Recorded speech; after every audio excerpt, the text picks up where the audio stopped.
ballpark today. I thought that was 48 hours ago. I'm still getting a chill. And, Steve, you even blogged about it? Oh, yeah. I got to write about something. And what better to write about than Manny Ramirez? I mean, that feeling's not going to go away. It's still in the stadium tonight. Every time he comes to the plate, you're going to have that same anticipation that he might do it again. To me, just flat out amazing. Two great pitchers tonight. Clayton Kershaw goes for the Dodgers. Well, Kershaw's been great over his last 5 or 6 starts. He leads the league in ERA over that period of time. Josh Johnson, an outstanding sinker ball pitcher. Look for a low-scoring game, I would think, tonight. See you back here after the final out, post-game edition of Dodgers Live. Vince Scully after the break. Enjoy it.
Teriyaki $6 burger with grilled pineapple back at Carl's Jr. By Aflac, we've got you under our wing. And by Verizon, America's largest mobile-to-mobile calling family. Hi, everybody, and a very pleasant Friday night to you, wherever you may be. Friday night kicks off Game 1 of a 3-game series between the Dodgers and the Florida Marlins. The Dodgers, as you probably know, the best record in baseball, 61-34. They're 9 games in front of Colorado. They've won 5 straight. And when they went to Florida earlier this year, they won 2 out of 3. It could be quite a matchup tonight. 2 young pitchers, really not even fully developed yet, and already showing signs of stardom. Josh Johnson, who is 8-2, a 25-year-old, who's truly remarkable. We mentioned earlier he has gone 16 straight starts where he has allowed 3 runs or less in each start. And he'll go banging heads against Clayton Kershaw, who is 21 years old. So you figure that these 2 pitchers will match up against each other many, many times during the years that follow. Here's the Marlins batting order. Emilio Bonifacio opens up in left field. Wes Helms at third. Hanley Ramirez at shortstop, the league's leading hitter. Jorge Cantu at first base. Dan Uggla at second base. Cody Ross, who once punched the time clock for the Dodgers in center field. Ronnie Paulino behind the plate. Brett Carroll in right field. And the pitcher, Josh Johnson. When you look at Clayton Kershaw, you realize he's allowed only 3 earned runs over his last 7 starts. That's one of the better performances by any Dodger pitcher over a 7-start period. You go back to Fernando and Oral Hershiser. They each had a span where they allowed 2 earned runs. So here he is at 21, and Kershaw's name is already mentioned with a couple of Dodger legends in Fernando and Oral. Meanwhile, he also had a no-hitter against the Marlins for 6 innings in Florida and continued his outstanding pitching against all comers. He's won 3 straight. He's unbeaten in his last 7 starts, going 5-0. And from the middle of June, you want to talk about a star is born. His earned run average is best in the major leagues, .63. The earned run average at home for Kershaw, he is the best major league pitcher at home, according to an earned run average of 1.6. So he'll be pitching to Emilio Bonifacio, then Wes Helms, and Hanley Ramirez. The Marlins come here with a little 3-game winning streak. Last year they won 3 out of 4 at Dodger Stadium. So Freddie Gonzalez brings his club in here, still in the hunt, 6.5 back of Philadelphia. And the first pitch in for a strike, and we're underway. Bonifacio out of Santo Domingo, originally signed by the D-backs. And with the Marlins right now in the leadoff role, grounds one back to Kershaw, who flips to first, and just like that, one away. Take a look at the Dodgers with the leather. They shape up this way, no surprises. Ramirez, Kemp, and Ethier in the outfield. Blake, Furcal, Hudson, and Loney on the infield. And the battery of Kershaw and Martin. And the temperature right now, a beautiful summer's evening, 73 degrees. Temperature going down. The other night was 81, then 79, now to 73. Here's Wes Helms, a veteran, hitting .252. Wes with 1 home run, 17 runs batted in. Helms playing third base out of Gastonia, North Carolina. Hits a fly ball into left center that drops for a base hit. So Helms with 1 out in the first inning, a base hit, and the batter now will be Hanley Ramirez. Now before the game, Hanley Ramirez was down in the Marlins dugout wearing something to remind you of the headdress of Manny Ramirez. They go back together, and that's one reason why he decided to have some fun. Hanley Ramirez was originally signed by the Boston Red Sox, and when he signed, Manny Ramirez took him under his wing. The story goes that Manny gave him a half a dozen of his bats. Well, he put one away as a collector's item. He swings and fouls it 0-1. Broke the other 5. Manny also gave him a wristband, and he wore that wristband religiously for years. We were trying to check out, and perhaps he's worn that wristband out. So Manny and young Hanley. Hanley is even happier at Dodger Stadium than Manny, and that's really saying something. The curveball is hit back to third, down to second. In the dirt goes Blake. Big pick by Orlando Hudson to get a force play, because Blake's throw in the dirt, and Hudson stayed with it to get the force. The reason we mentioned Hanley Ramirez might be happier than Manny, he came into this game hitting .468 in his career at Dodger Stadium. So Hanley Ramirez, the #1 hitter in the National League, bangs into a force play, and with 2 down, Jorge Cantu coming up. That was a fine play by Orlando Hudson. If he doesn't make that play, Kershaw's in a lot of trouble. Cantu, right-hand batter, and the first pitch is fouled away, and the count 0-1. Cantu playing first base. He's 6'1", 190. Grew up right on the border, McAllen, Texas, and Reynoso, Mexico, and was originally signed by the Devil Rays 10 years ago. Dropped out of high school to play baseball. The pitch to Cantu is inside, but to his credit, he returned for 3 straight off seasons, took some accelerated classes, and got his diploma. So you kids who are thinking about leaving high school, don't do it. You can still reach your goal. It might just take a little longer. The 1-1 pitch on the way to Cantu, slow and low, ball 2, and the count 2-1. So Jorge Cantu checks in at the plate. Big first baseman wearing number 3.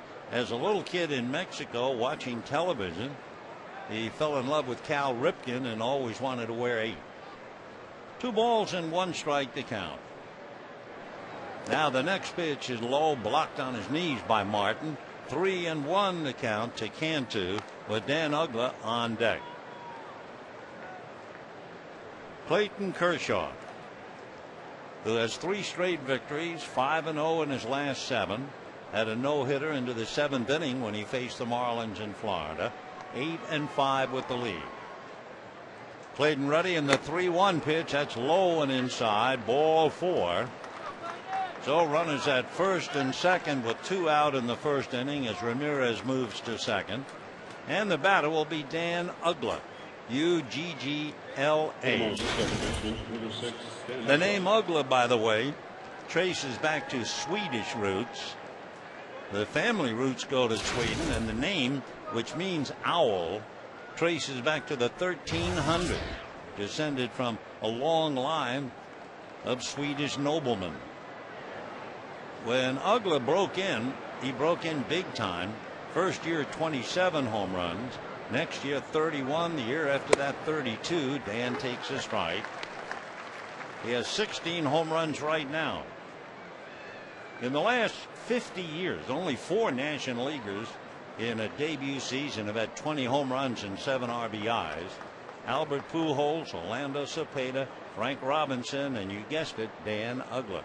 Strike 1 pitch. Dan takes a good breaking ball for a strike, and the count 0-2.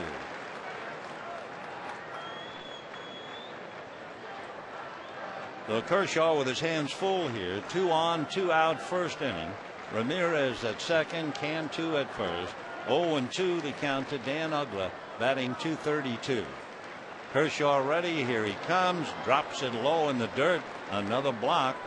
Though Martin, who worked so hard the other night with Chad Billingsley, is off to the same kind of a night, trying to block curveballs in the dirt coming up from Clayton Kershaw. In 2007, Dan Uggla had 83 extra base hits.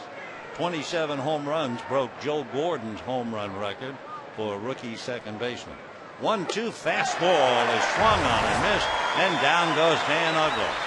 So no runs, 1 hit, 2 left, and at the end in half an inning, Marlins nothing, Dodgers coming up.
Ten fastballs. He bounced 3 of his 4 curves. The other one was for a strike, and he had 1 changeup.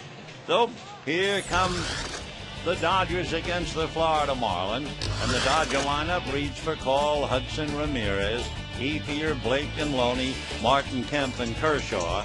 And on the mound is Josh Johnson, who has become quite a story for the Florida Marlins. First of all, we can tell you about Johnson, a record of 8-2. But more than that, big fella out of Tulsa, Oklahoma. He is 6'7" and at least 250.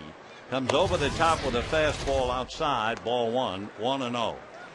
Since last year, Johnson is 15-3, one of the best records in baseball.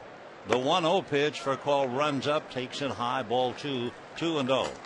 You know, only 3 National League rookie pitchers ever entered August leading the league in earned run average. He's one of them. Lou Fett, Mark Gardner, and Josh. The next pitch is very high, ball 3-0. In looking at his numbers, 35 walks and 109 strikeouts. Earned run average 2.7. 3-0 pitch in for a strike. 3-1 the count for call, hitting .255. 5 home runs, 26 runs batted in. The next pitch is drilled in there for another strike. He's throwing from the middle to the high 90s. 3-2 the count to Rafael Furcal. He was an outfielder at the University of Oklahoma and a teammate of Brad Penny at Broken Arrow High School. 3-2 pitch is swung on and fouled away. A couple of years ago, they put the spotlight on Johnson. He was the Marlins minor league pitcher of the year. He's a big man with a big heart. 2 years ago in the minors, he bought the entire ball club dinner. And the next year, since the food was good, he bought the team a television set. For call, fouls it away. He bought the Carolina Mudcats a 42-inch plasma screen television for the clubhouse. Then he moved along, and here he is in the big leagues. Now the 3-2 pitch on the way. Josh Reddy over the top, swung on and missed. Down goes for call.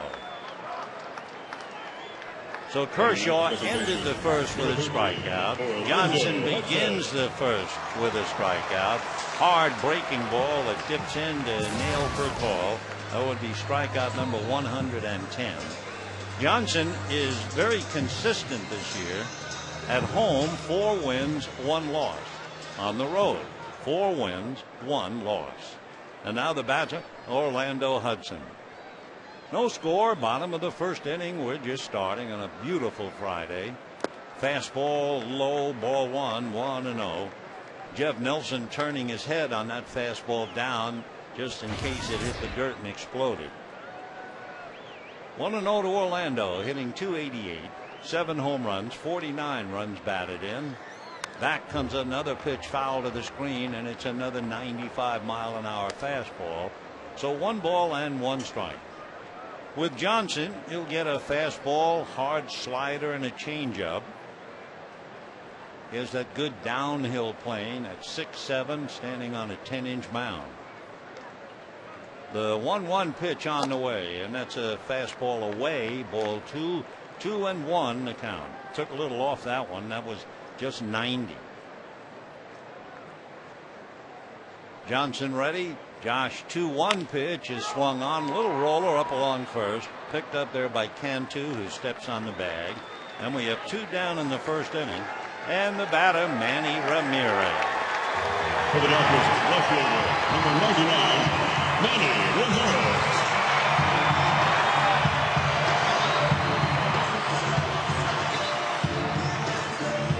Well, Manny Ramirez, who hit his 21st Grand Slam home run Wednesday night, checks in at the plate tonight. Overall batting average .348 with 11 home runs, 37 runs batted in. And the first pitch to Manny in for a strike, 0-1. Remember the other night he hit a fastball, first pitch out. This time he looks at the fastball at 94. 0-1 the count. Josh Johnson holds the ball out in front. Big man turns like the Colossus of Rhodes, and the next pitch is fouled away, and the count 0-2. Ramirez went 1 for 2 in Florida. The fellow has had some success against Johnson would be Andre Ethier, 3 for 7. That would be a .429 batting average. 0-2 the count. Ethier waiting on deck. Johnson fires and hits Ramirez with a 96-mile-an-hour fastball. on an 0-2 pitch. Got him up around the shoulder, not near the hand. Mariano Duncan asking, are you all right? And Manny pointed to the back of his left arm. Apparently it took the blow above the elbow, so he's okay. For Johnson, by the way, that would only be the third batter that he has hit this year. And for Manny Ramirez to have been stung by the pitch, just to check his numbers. And Ramirez has now been hit 3 times. So here is Andre Ethier, and Johnson over the top fastball fouled away in the count 0-1. Ethier batting .257, 20 home runs, 59 runs batted in. He got a 96-mile-an-hour fastball to say hello. 0-1 the count. Johnson leans in, now straightens up. Manny takes his lead at first. Strike one pitch, little roller to the right side, picked up by Ugla, makes the play, and that's it. No runs, no hits, a hit batter and a man left. And at the end of an inning, Big Josh walks off, no score.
Song Down with the Sickness by Disturbed to get ready.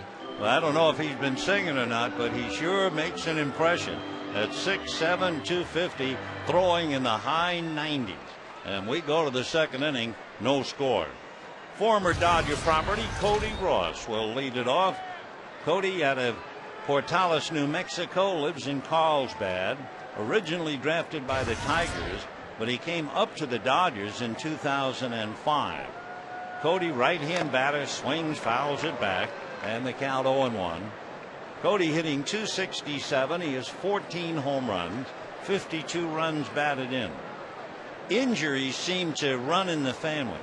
His father, Kenny Ross, underwent 5 knee surgeries, 3 while playing football at the University of New Mexico, another after a steer wrestling event at a rodeo.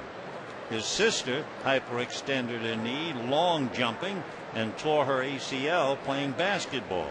Well, Cody's had his own problems. When he was a kid, he broke his arm, he broke his leg, and he broke his hand. Hello.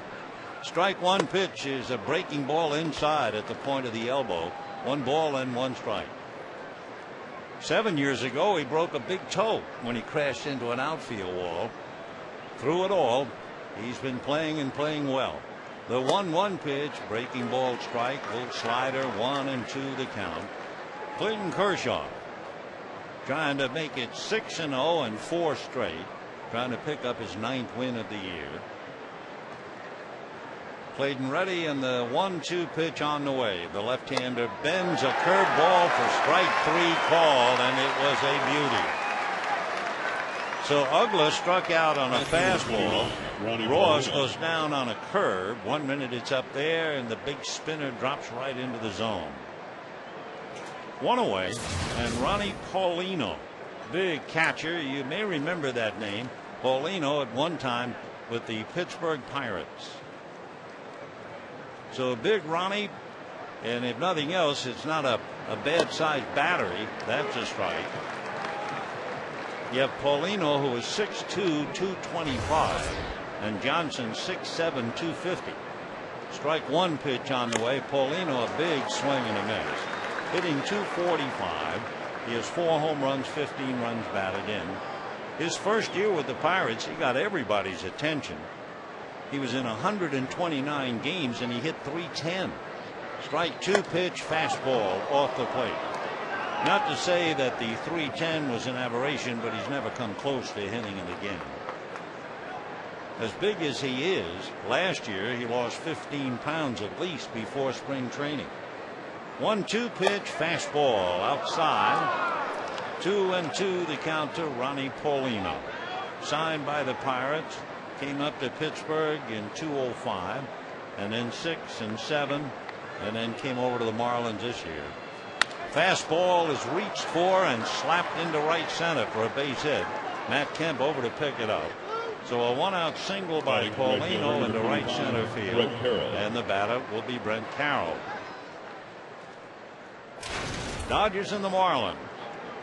Game 1 of the 3-game series. They'll be after each other again tomorrow night and Sunday afternoon, and that will conclude the Dodgers' longest homestand of the year.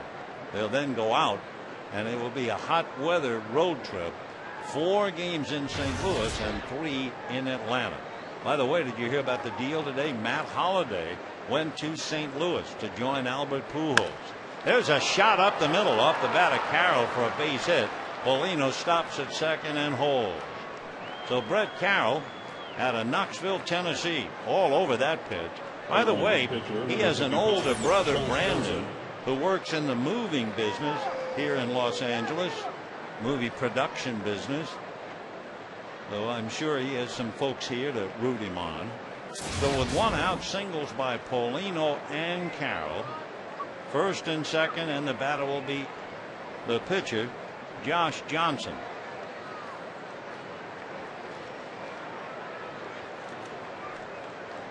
Johnson, a big man, has a home run, hitting just .114. He's around the bunt, takes a strike. They throw through, not in time to get Paulino. Martin almost nailed him. For a call there to cover the throw. It was June the 4th. We'll have to check and see what team Florida was playing on June the 4th. When Josh Johnson hit a 3-run home run to dead center and also picked up his 5th win of the year. And he hit it against Milwaukee. So Josh talking to Bull Porter, the third base coach. Bull Porter went to school at the University of Iowa. He was a very fine defensive back for the Big Ten, all Big Ten, and he played in the '92 Rose Bowl. Now the strike 1 pitch up high, and it has to be high. If Johnson at 6'7" says it's high. 1 ball and 1 strike. Over at first base is Andy Fox. Andy Fox has a Dodger connection in a sense. He's from Sacramento. Idolized Larry Bowa when he was growing up, and Andy's father played Little League with Bowa. The pitch is high, ball 2, 2-1. So if you scratch deep enough, there's usually an interesting story or angle on most of the players down on the field. 2-1 the count to Johnson. Kershaw in a little jam here, struck out Ross, singles to Paulino and Carroll, and the 2-1 pitch. Johnson shows bunt, fastball in for a strike, and the count 2-2. You look at their ages, Johnson at 25, Kershaw at 21. If they both stay in the league for many years, They figure to go up against each other quite often. And I mean, it'll be a real marquee battle. Here's the 2-2 pitch. Johnson bunts it foul, so he is struck out.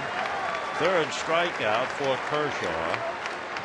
And the batter will be Bonifacio, who'll hit back to the box.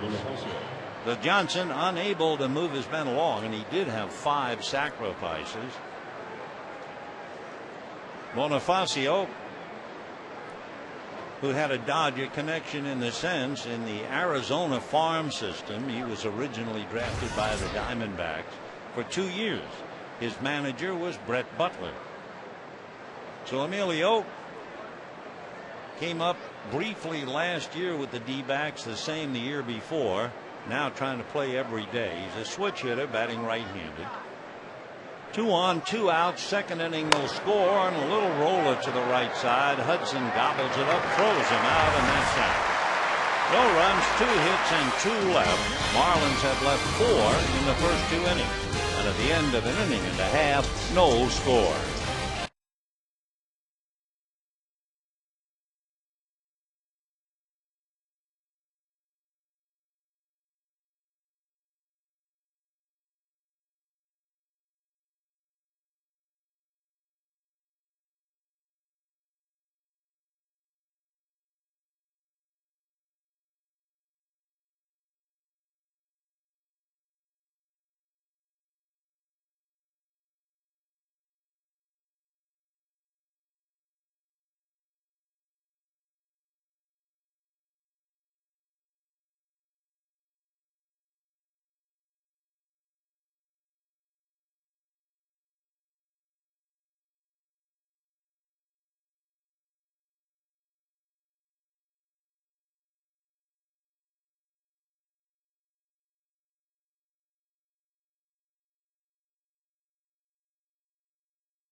Bottom of the second inning, no score in the ball game. The Dodgers will have Casey Blake, followed by James Loney, and then Russell Martin, the voice of Elvis Presley, in the background. Tonight, dedicated to the King, and there'll be fireworks after the game with a definite Presley tinge to it. But right now, bottom of the second, and big Josh Johnson going to work on Casey Blake. Casey struggling a bit during the homestand, has a look at a strike, and they count 0-1. Hitting .276, but during the stand, hitting less than .200. That's 7 games since the All-Star break. Strike one pitch is lined down the right field line, and that's going to run into the corner. Over to get it is Brett Carroll, and it gets past him, and Blake is on his way to third. They will stop him with a stand-up triple.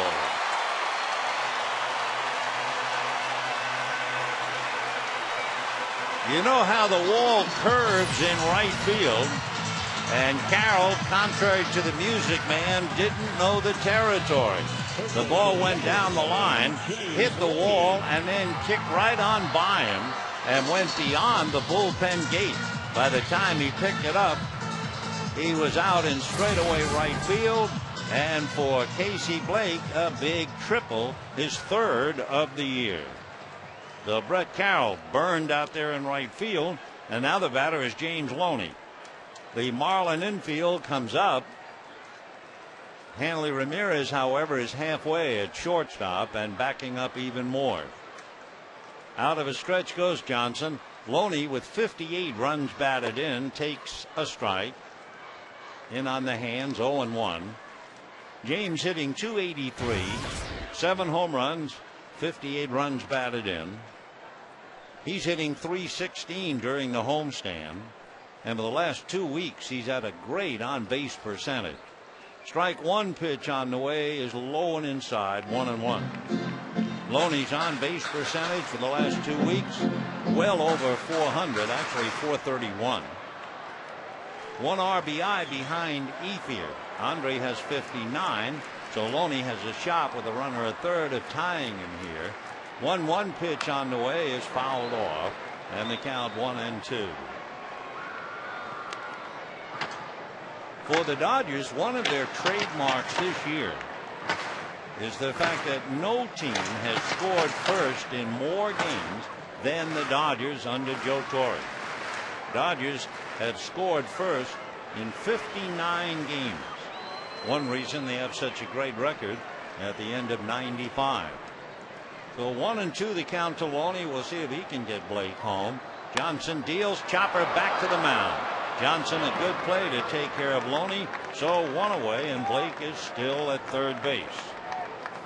A couple of streaks involved. The Marlins coming in here, having swept San Diego.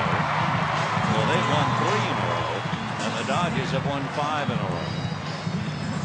Marlins must have had an interesting time yesterday in San Diego. They had a comic book convention at the hotel, and an awful lot of people in the hotel were dressed up as their favorite comic book character. So here is Russell Martin. 1 out, second inning, no score. He takes inside.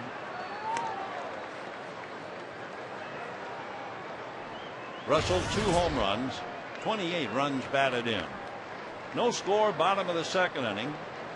Casey Blake has tripled. The 1-0 pitch, check swing for a strike, and a 1-ball, 1-strike count. Josh Johnson, big boy out of Tulsa. Checking signs, Martin waiting. Now the 1-1 pitch on the way. Over the top fastball fouled away up along third base. It goes foul. So 1-2, Martin will come back, crack the bat. So we'll have a moment or so. Josh Johnson will have to wait. So Martin coming back. 1 ball and 2 strikes the count. They're bringing a new bat up.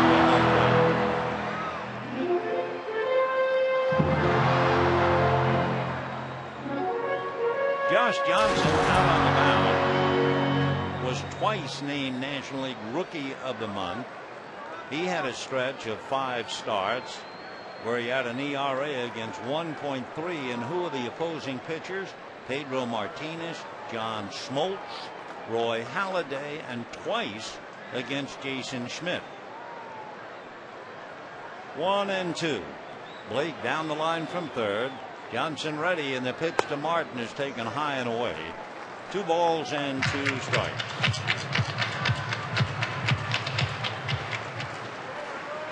Josh leaning in, hiding the ball. 25 years old, the end of January. 2-2 pitch. That's down and away. Blocked and gets away from Paulino. His throw to the plate. Not in time to get Blake.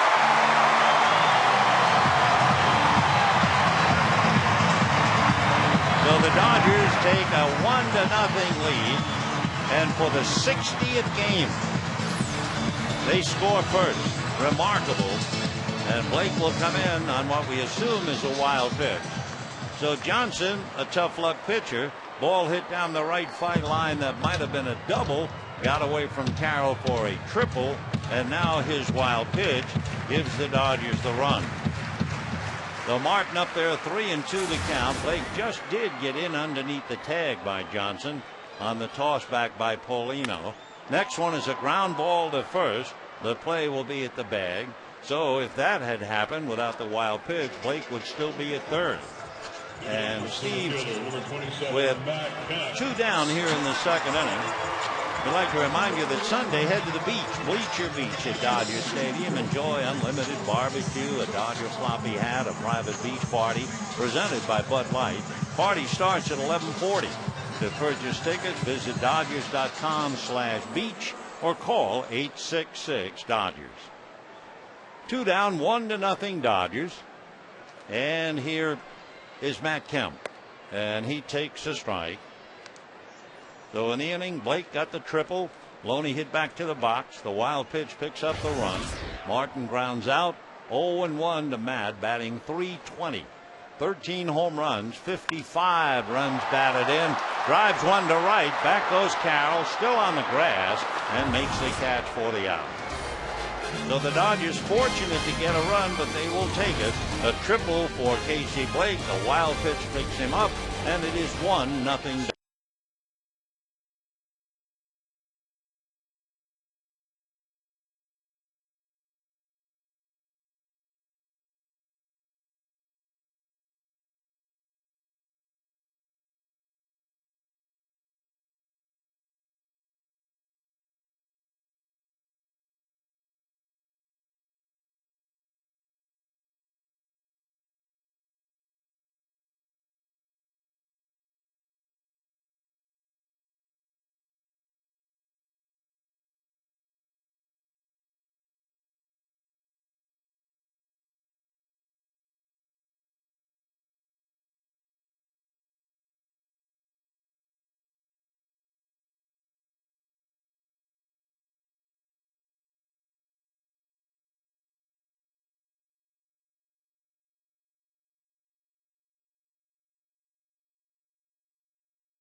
And the Dodgers lead 1-0 as we go to the third inning.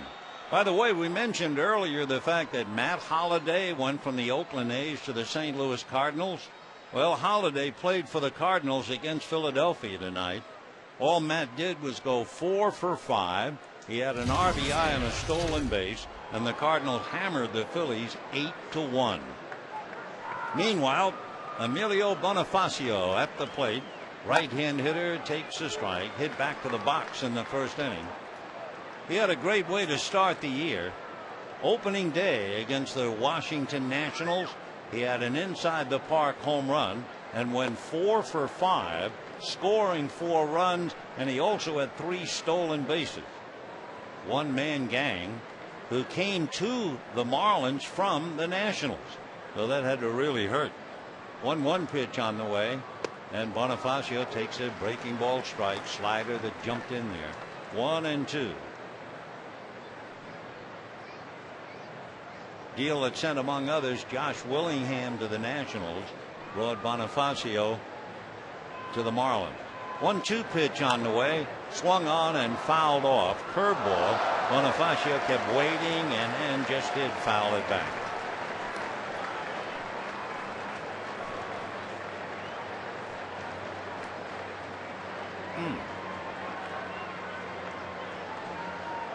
One and two the count. Fly ball into shallow right center. That's going to be trouble. Orlando Hudson goes out and makes a spectacular diving catch.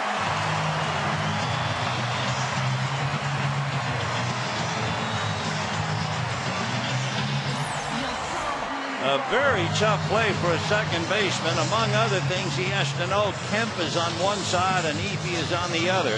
But 100% concentration. And Hudson makes a spectacular catch for the first out here in the third inning. Twisting his body, reaching up to backhand, and then even more importantly, holding onto the ball when he hits the ground.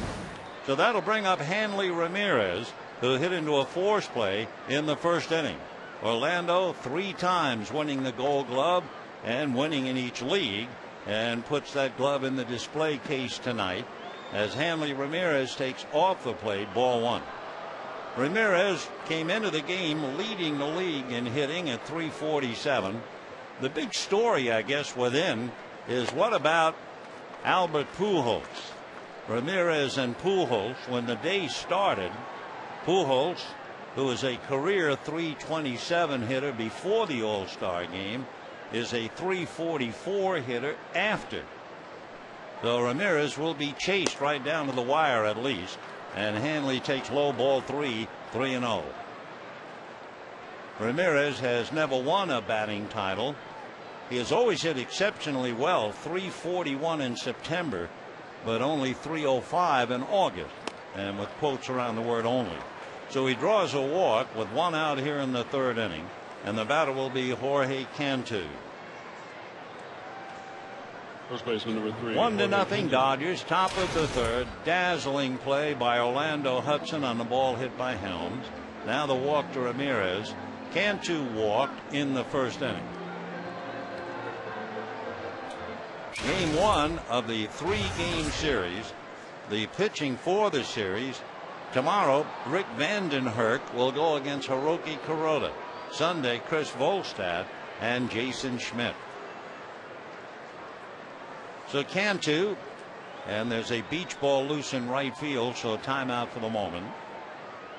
Cantu drew the walk. Then Uggla hits back of him. Cantu, right-hand batter, 6'1", about 190, out of Reynoso, Mexico. Bent slightly at the knees, open stance, takes a big curveball in for a strike, and the count 0-1. A few years ago, Cantu was on the slight side. Then he had twice-a-day workouts with a personal trainer and added 20 pounds of muscle. Here's the strike one pitch, and that dips in nicely. 0-2. Couple of breaking balls, and Kershaw jumps in front of him. No balls and 2 strikes. Cantu, 4 years with the Devil Rays, and this is his second year with the Marlins. He took some time off to play for Cincinnati. Now the strike 2 pitch on the way, fastball fouled away off to the right out of play, and that will go back into the crowd. Sounded like it cracked, and sure enough, Cantu is looking and calling for a new bat. Jorge's father has an 8,600-acre working cattle ranch in McAllen, Texas, just across the border from Reynoso. And during the off-season, Cantu is cantering on the ranch, riding his horse.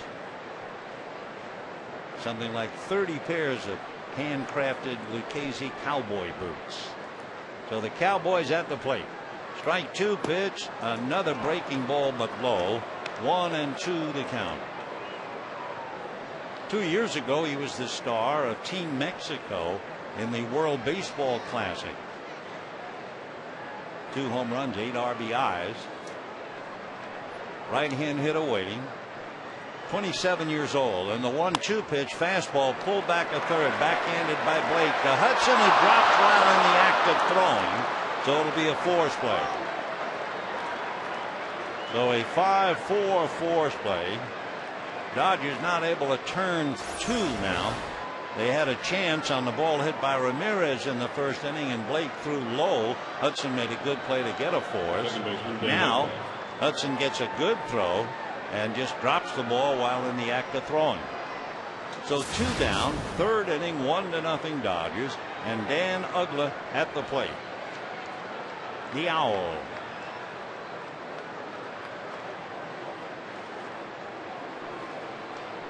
Uggla, right-hand batter, has a look at the first pitch off the plate, ball 1. Good fastball blew him away in the first inning. On June the 2nd, Dan Uggla became the quickest second baseman to reach 100 or more home runs. Swings, trying to time it, doesn't get it. A little slider to make it 1-1. At the age of 29, in 502 games, he had hit 100 home runs. When he was about 13 years old, he went to a youth baseball camp run by Bucky Dent. 1-1 pitch on the way, and that's high. Ball 2. 2-1 the count. Ugla was also in the D-back organization, went to school at the University of Memphis, spent 5 years at Double-A in the Arizona Diamondback organization. 5 years. Now the 2-1 pitch, fastball but high, ball 3. 3-1 the count.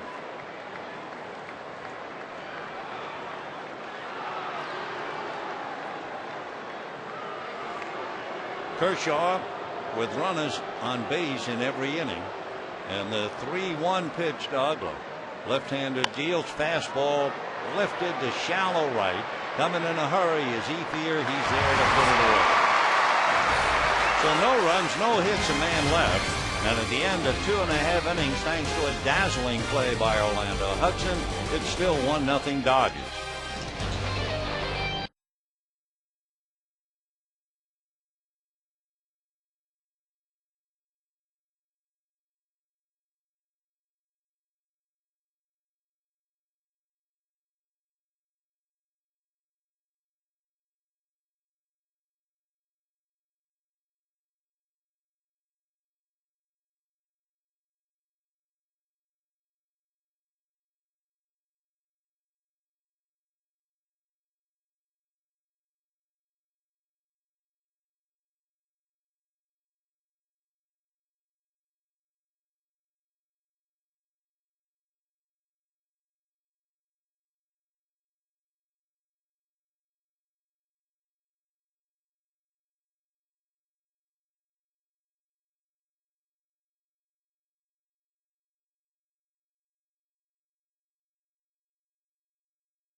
One to nothing in favor of the Dodgers. Clayton Kershaw a strike and the count 0-1.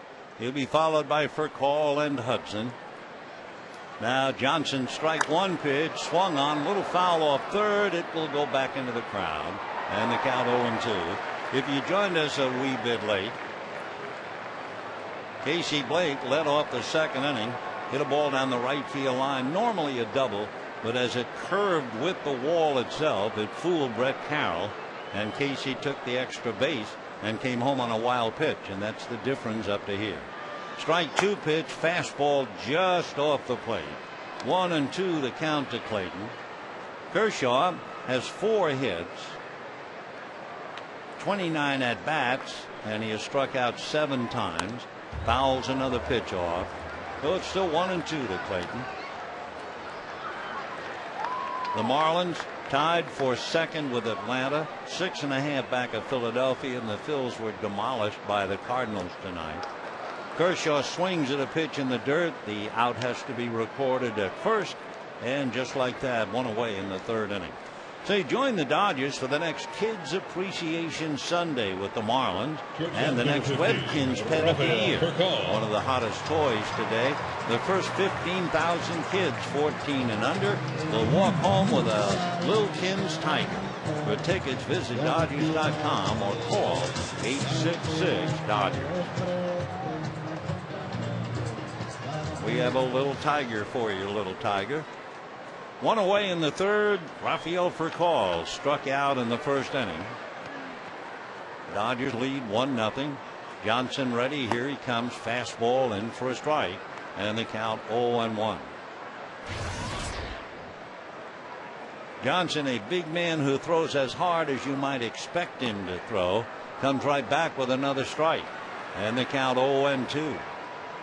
6'7", at least 250 pounds. And the strike 2 pitch on the way, down and away, ball 1. 1-2. Rafael hitting .254. 5 home runs, 26 runs batted in. The 1-2 pitch is strike 3 call, so he's nailed Rafael twice. And with 2 down in the 3rd inning, Orlando Hudson is the batter. It is hard to believe when you look at a man like Johnson, see him throw as hard as he throws, and he had Tommy John surgery. He had shoulder tendonitis year in and year out, and finally in 2007 he had the Tommy John surgery performed by Dr. James Andrews in Birmingham. Orlando Hudson fouls it away, 0-1.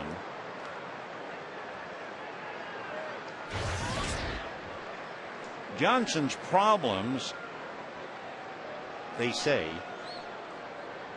with the forearm strain started in a 2006 game. The pitch to Hudson is in for a strike. Joe Girardi was the manager at the time. Johnson started the game.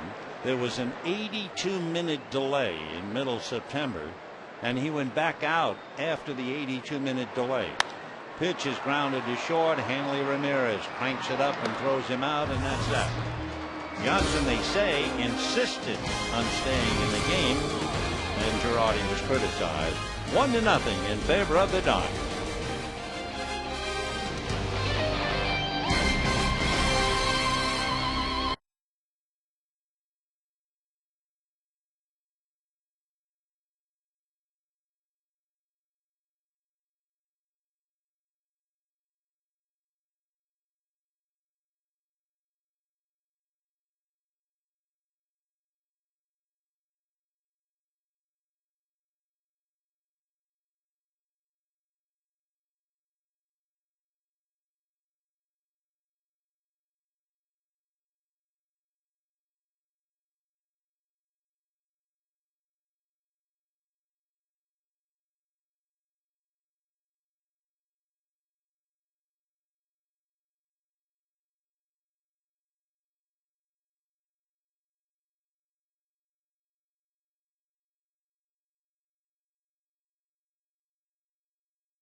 It will be a home run talked about for a while, that's for sure.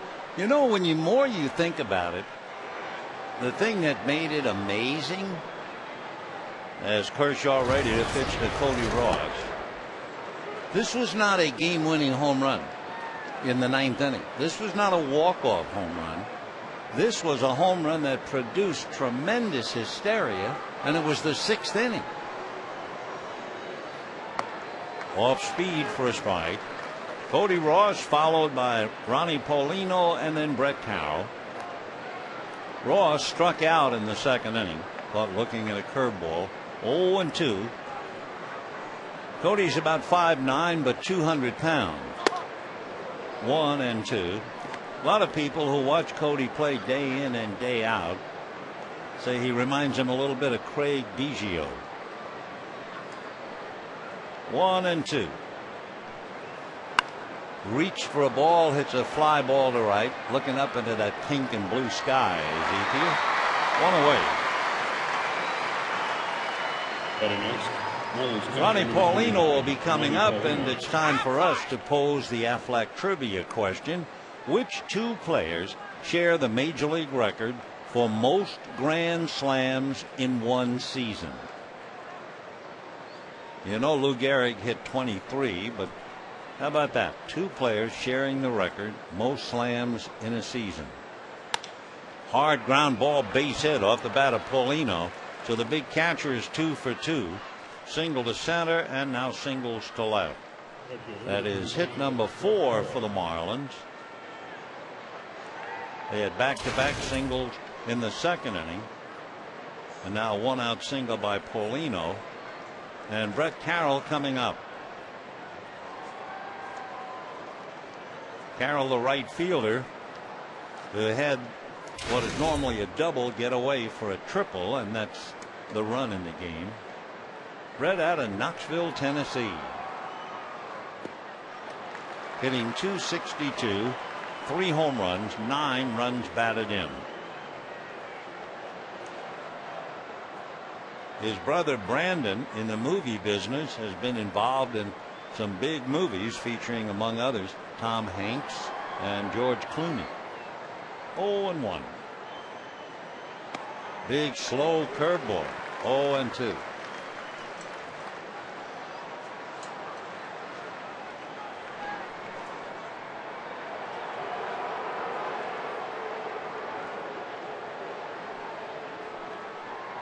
Paulino at first, 1 out. 0-2. Another breaking ball puts him away. Public enemy number 1. That big curveball. So 2 down in the 4th inning. Marlins pitcher number 55, Josh Johnson. And he just chased it right down into the dirt. Beautiful sky.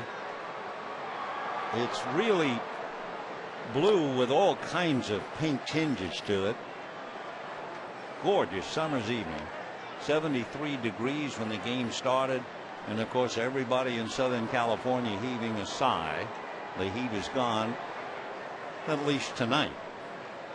1 ball and no strikes. That's in there. 1-1.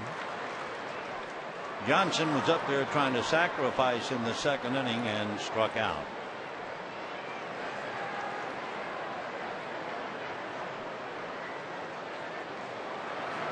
Fastball fouled late. 1-2 the count. Clayton Kershaw trying to get his record to 9-5.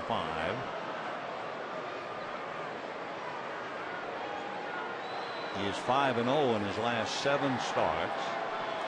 He's already allowed 4 hits. Last time he faced the Marlins, he had a no-hitter into the 7th. Slow curveball. See you later. 5 strikeouts for Clayton Kershaw. So once he established the fastball, look out. It's 1-0 Dodgers.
slams in one season. The envelope, please. Don Mattingly, half a dozen for the Yankees. Travis Hafner for the Cleveland Indians. By the way, Mattingly hit 6 slams in 1987 and did not hit another one the rest of his career. In fact, had never hit one before and never hit one after. But he still has those half a dozen.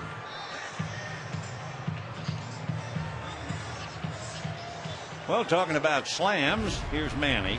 Hit by a pitch in the first inning. Then Ethier and Blake.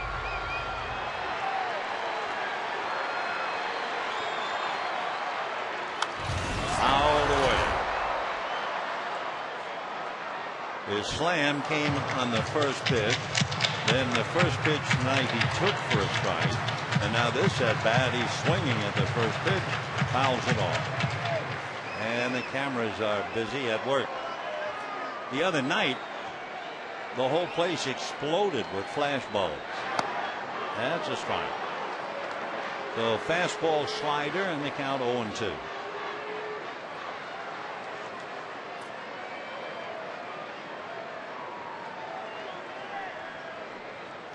No balls, 2 strikes. Time. 1-0 in favor of the Dodgers, and one reason Clayton Kershaw has had the first pitch strike 15 of 18 hitters. 1-2. Boy, did that fastball cut away.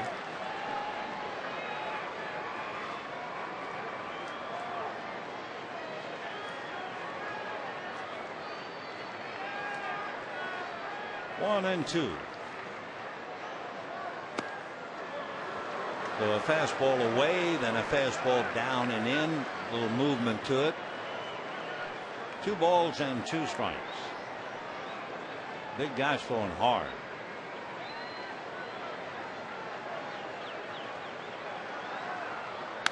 And that's popped up. Looking up into the pink and blue. The right side, and it will be Dan Uggla, the Owl, makes the play. So Ramirez pops up, 1 out in the 4th. And the batter will be Andre Ethier.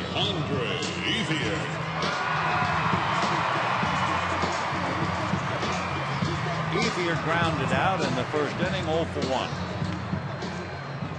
Dodgers against the Eastern Division are 12-6. Naturally, in the West, they have really pounded the Western Division clubs, 30-12. That's a strike.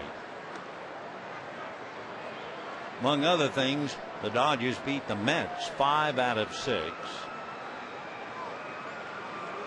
Dodgers wound up winning 4 of 7 from Philadelphia. They're 2-1 against Florida. And they still have to play Washington on the road. They're 1-1 with the Nationals. 1 ball, 1 strike. 2-1.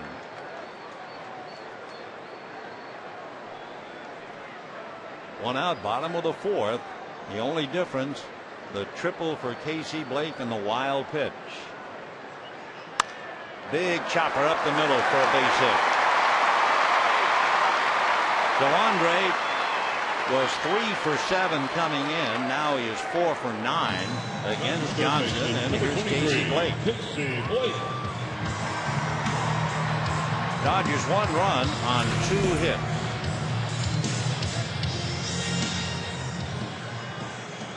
Blake hit one down the right field line. Brett Carroll went over hoping the ball would come to him, and instead it hugged the wall and when ran right on by the bullpen gate. Carroll finally picked it up, and by that time Blake had himself his 3rd triple.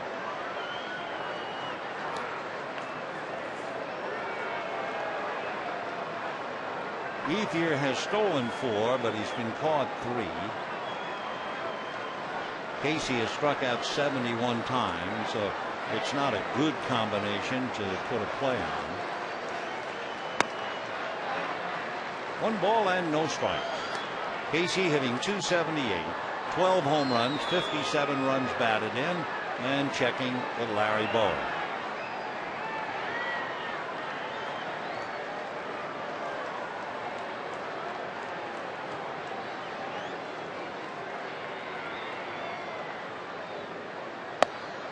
And that's a strike. Inside part of the plate with the fastball. 1-1. Big boy out of Tulsa, 25 years old, went to Jenks High School, which is in the suburbs of Tulsa. Boyd Robertson, our expert on Oklahoma, tells us that is a great high school athletic facility for any sport. So if you're a boy in Oklahoma and you're dreaming about becoming a professional athlete, go to Jenks. 1-1.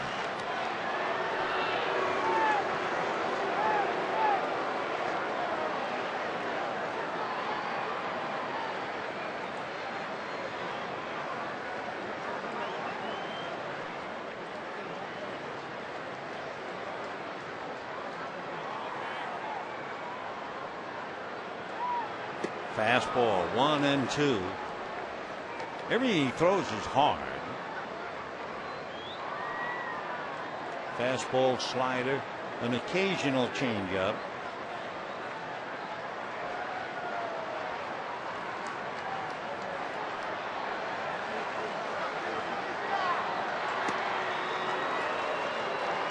That was 95, but he missed with it.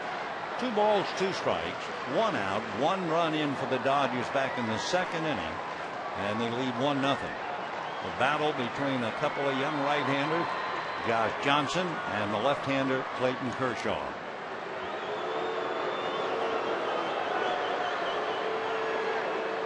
Rick Vandenhert will be on the mound tomorrow night, and he'll go up against Hiroki Kuroda.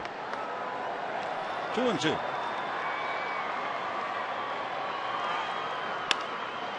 Ground ball to the right side. They get 1. Ramirez makes sure they get 2, and that's the inning. No runs, 1 hit, nobody left. And at the end of 4, Dodgers 1, Marlins nothing.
The $2.99 big deal featuring a cheeseburger, a taco, small fries, and a small drink for just $2.99.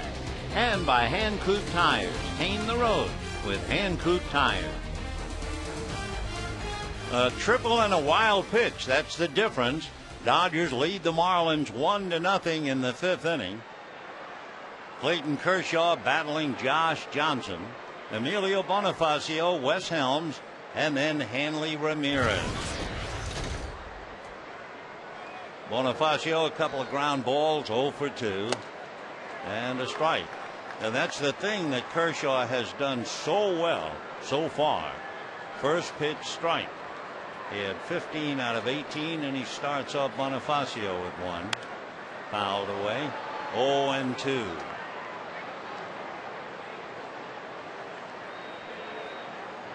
Florida has done well against the Dodgers here.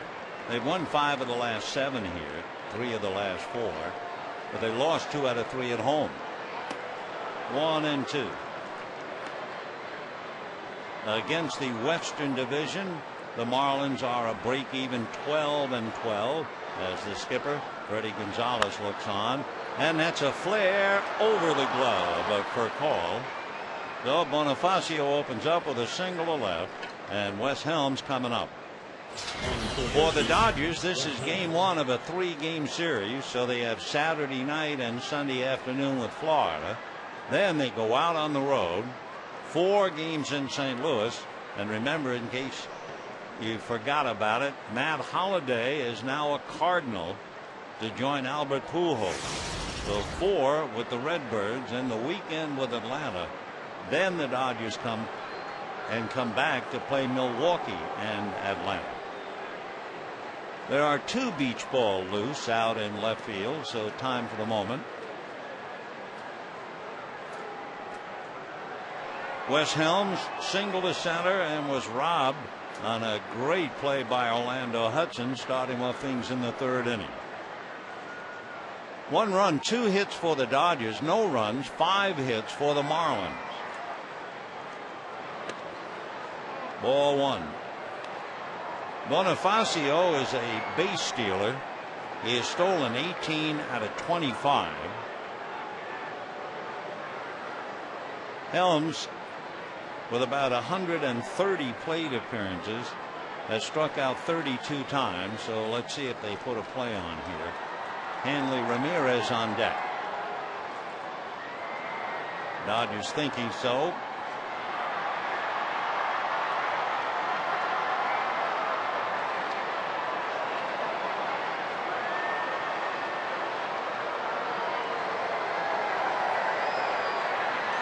One and all the count.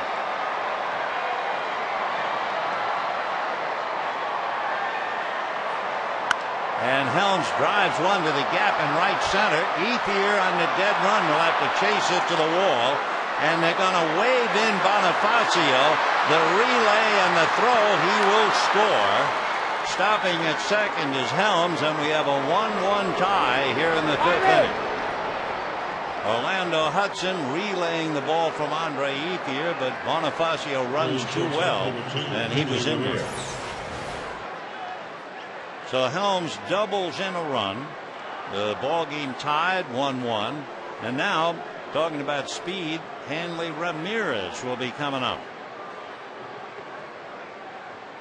Dodgers had the relay work, but not to catch Bonifacio. So Helms 2 for 3, knocks in a run. Emilio brings it in, and now Hanley Ramirez, who with all of his other talents, and I mean he is an outstanding player, has great speed. Ball 1. In fact, just looking at his numbers, Ramirez has 117 hits. 16 of them are infield singles. Boy, that makes a heck of a difference. That's one thing Pujols does not get, infield hits. 1 ball and no strikes to Hanley. 1-1, good fastball. Here's the way they shape up now. Ramirez at 347, Tejada 329, Pujols 327. But of course it's still July, but that's going to be quite a horse race. Helms at second, knocking in the tying run, nobody out. Ramirez has 62 runs batted in and pops it up. It will be whom? 2 men call, but now Hudson makes the catch.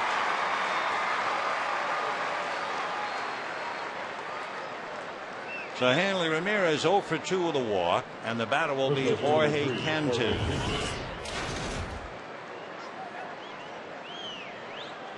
Cantu walked, hit into a force play.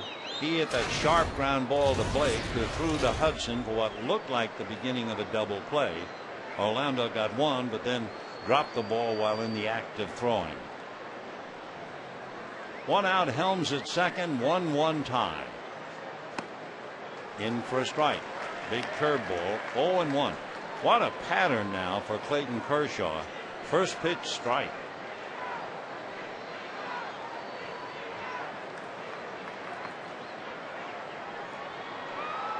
Oh and 1.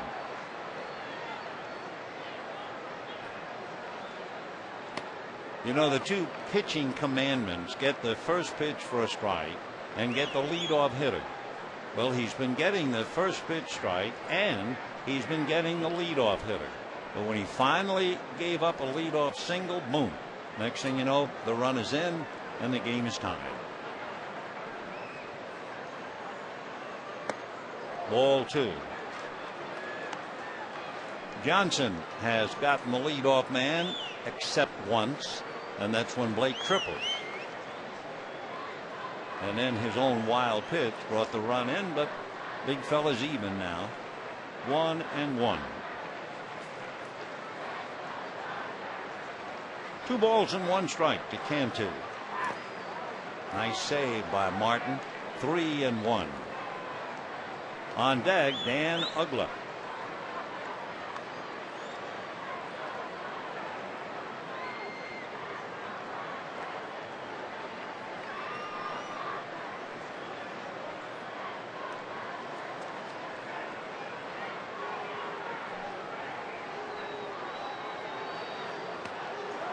Way out in front of that. 3-2 the count. Great changeup. He hasn't thrown many, but he just uncorked a dandy. Straight change was 81. 3-2 the count.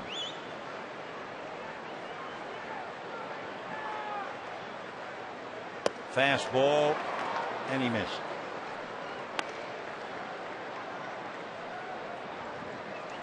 So first and second, 1 out, and Dan Uggla coming up.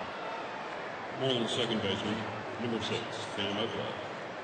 Uggla has been a tower of strength, home runs, RBIs. One thing he does do, he strikes out a lot. Last year he struck out 171 times. So far this year he has struck out 84, including once tonight.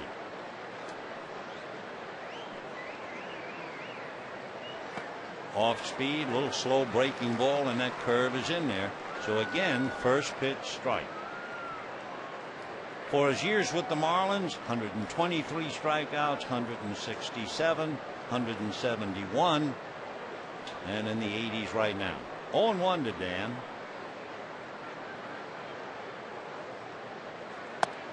Fastball missed. 1-1. Uggla, 5'11", 200-pounder. 29 years old, out of Louisville, went to the University of Memphis.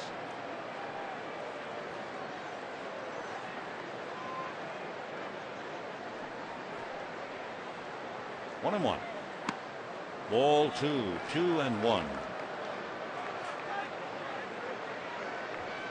Uggla swings as hard as about anybody in the game. When the Reds were here, we saw a fellow really swing out of his shoes, Lance Nix. Boy, does he swing hard. 2-1.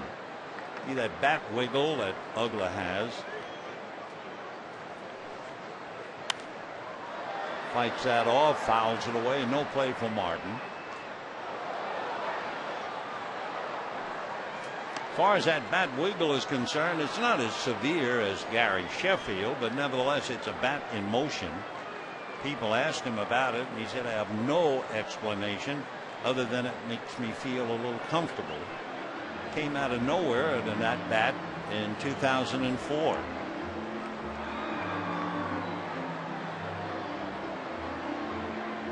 Pretty good combination when they had Uggla and Josh Willingham. Willingham went on to Washington, but when they were teammates and rookies, they put up some home run numbers for sure. Each hit 25 or more. Uggla hit 27, Willingham hit 26. 2 balls and 2 strikes to count. 2 on, 1 out, 1-1 tie. Ground ball to the hole, backhanded for call, and they get the force play. Heads up play by the veteran shortstop. He had no other play, and he got helmed. So a 6-5 force. Down to second goes Cantu. Holding at first is Ugla, and that'll bring up Cody Ross.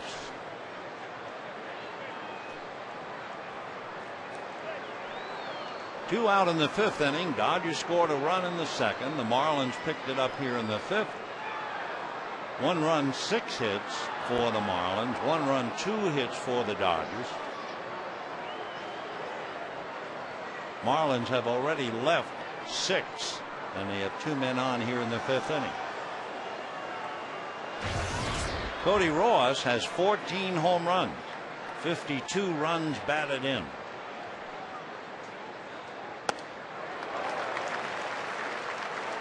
Last year, Cody hit .285 against left-handers with 10 home runs. And boy, that's remarkable. 19 of 24 first pitch strikes.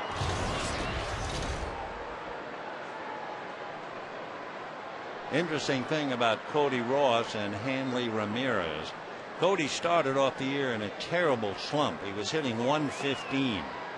Hanley Ramirez gave him an empty can of Skoal, the chewing tobacco, but it was an empty can.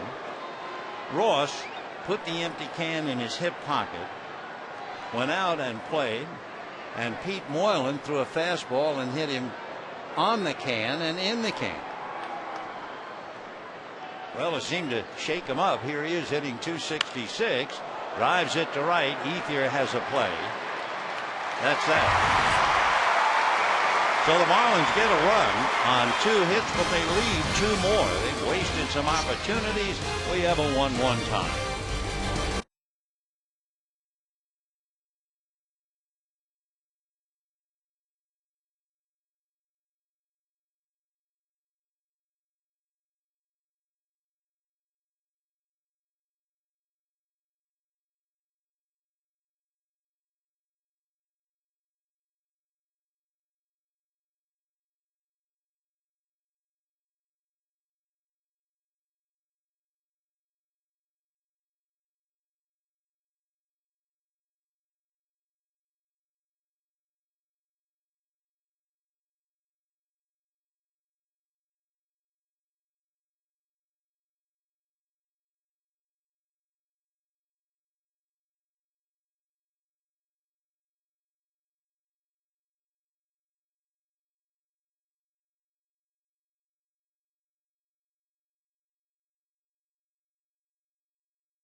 James Loney, Russell Martin, and Matt Kemp in that order. Josh Johnson just allowing 2 hits, the triple and the wild pitch. Kershaw has worked harder, 85 pitches. However, he's been very tough when it counts. The Marlins are 0 for 6 with runners in scoring position, and they've left 8 men in 5 innings. That's a strike to Loney. Loney hit back to the box in the second inning. James 0 for 1, hitting .282. And promptly lines it to right. Coming up to grab it is Carroll. So Loney out to right, 1 down. You know, tomorrow sports and entertainment collide with the Hollywood Stars softball game presented by Harry Potter and the Half-Blood Prince. Enjoy the softball at 5, Dodgers and Marlins at 7:10. For tickets, call 866-DODGERS or visit Dodgers.com/Hollywood. Here's Martin, grounded to first in the second inning. Slider off the plate, 1 ball and no strikes.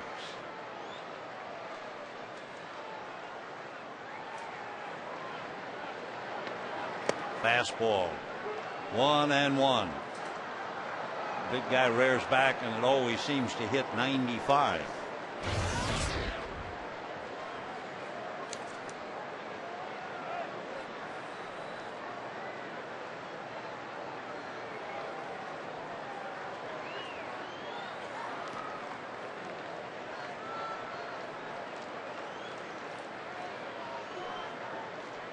One ball and 1 strike. 1-2.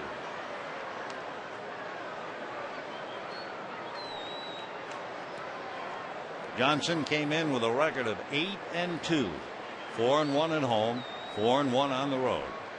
He has not allowed more than 3 runs in 16 consecutive starts. And hits him with an off-speed pitch. That was the slider. When he hit Manny Ramirez, he hit him with a fastball. Number 27, Matt Kemp. For Martin, that would be the 6th time that he's been hit. And with 1 out, Matt Kemp. Jorge Cantu, a needle to Russell Martin, I'm sure.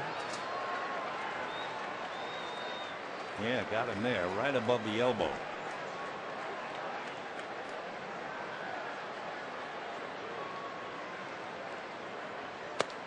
Fastball, 1 ball and no strikes. Matt flied to right field in the second inning, hitting .319, hitting almost .390 in the month of July.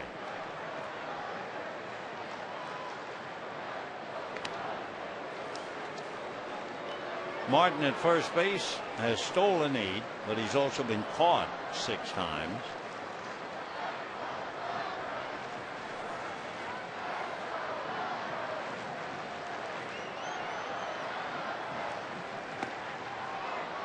Two balls and no strikes.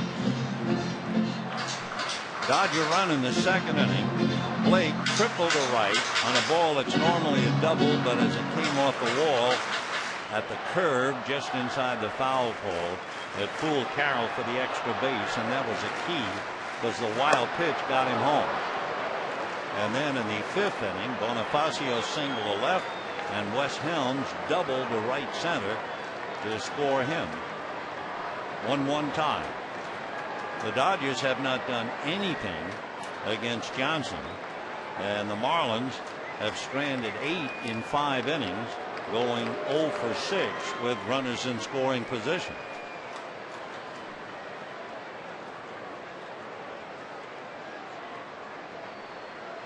Two and 1.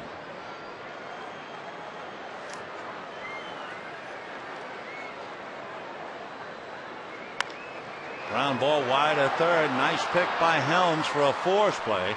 Kind of a rolling block by Martin to make sure Uggla was unable to throw. So a force play 5-4. 2 down in the 5th inning, and Clayton Kershaw coming up. Martin making sure they couldn't turn the double play. And if nothing else, that's important. This way you get the pitcher out of the way. Kershaw struck out in the 3rd inning. Final score, Giants beat the Rockies 3-1. Matt Cain beat Jason Hamill. Ryan Wilson picked up a save. 1 ball and no strikes to Clayton Kershaw. Johnson has hit 2, but he has not walked anybody, and he has struck out 3. 1-1. There it is again. Fastball 95.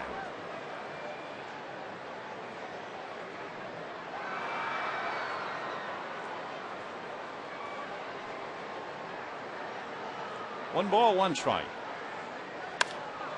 Chopper to third, backing up for a hop is Helms. He has to go the long way, and a nice pick by Cantu at the end.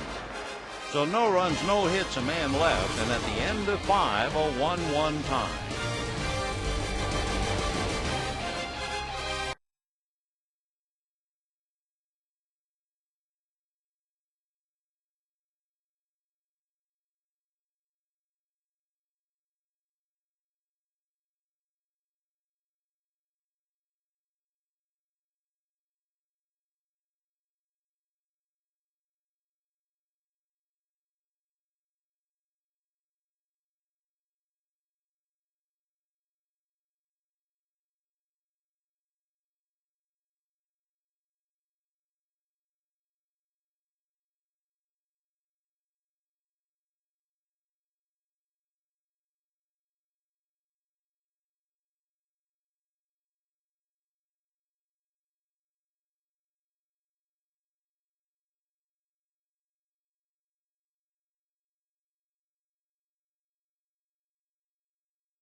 Without a doubt, one of the great minds in the history of baseball.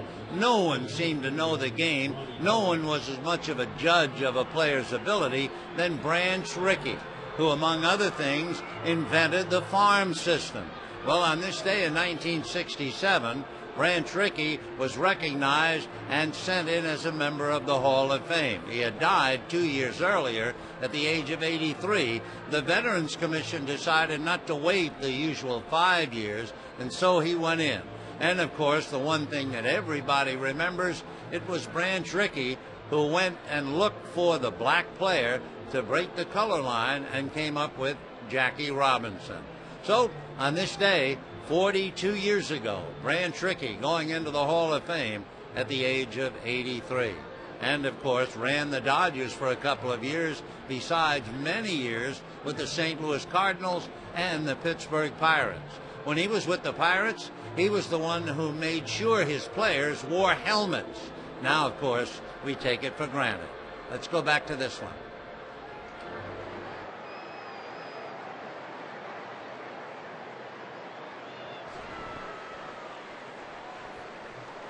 A pitching duel. It was something we were wondering about and hoping to see. The right-handed Johnson and the left-handed Kershaw, and Paulino up there fouling it away. 0-1. Clayton Kershaw has allowed 6 hits but only 1 run. Marlins have stranded 8 and they're 0 for 6. With runners in scoring position. Off-speed pitch badly fooling Paulino. Slow curve. Paulino single to center and single to left. Hitting .255.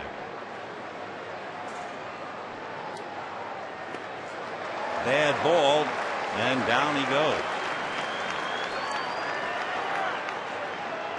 So Paulino badly fooled. Strikeout number 6 for Clayton Kershaw. That thing is almost in your living room. Ronnie after it. So Kershaw picks up a K, and now Brett Carroll. Carroll singled and struck out.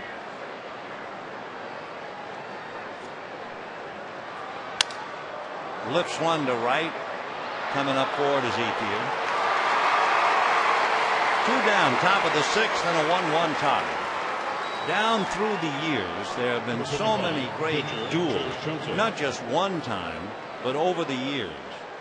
I mean, you could go way back to Dizzy Dean and Carl Hubbell, and you could just pick some outstanding pitcher like Don Drysdale or Sandy Koufax and Bob Gibson or Juan Marichal. great duels. And when you look at Kershaw and you look at Johnson, one's 21, one's 25. Unless one, for one reason or another, leaves the league, they figure to go head to head quite often. Because in the old days, you really had duels that repeated when you only had 8 teams in the league and 154 games.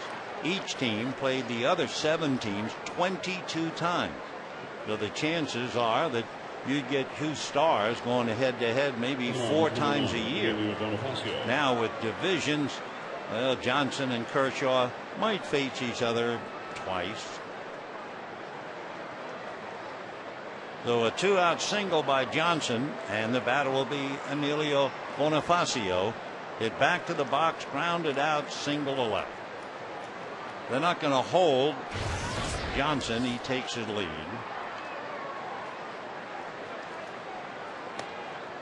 And ball 1. Bonifacio hitting .253. 1 home run, 22 runs batted in. He said when he made it to the big leagues, he called his dad to tell him. His dad broke down crying, and then he started to cry. That must have been quite a phone call. That would be 2007 when he came up briefly with the Arizona Diamondbacks.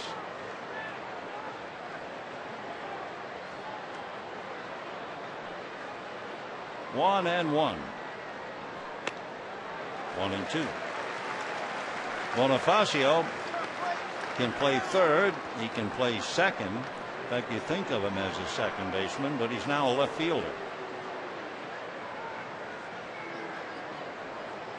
He signed his contract with Arizona when he was 16. 1 ball, 2 strikes. Out of the way. Emilio 5'11", 180. Only 24.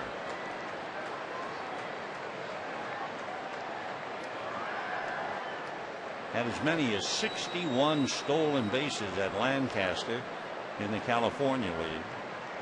So he can fly. Out of the way. Bonifacio this year has stolen 18 out of 25. So Kershaw gives up a 2-out single to Johnson and trying to get the left fielder with Wes Helms on deck. 1-2.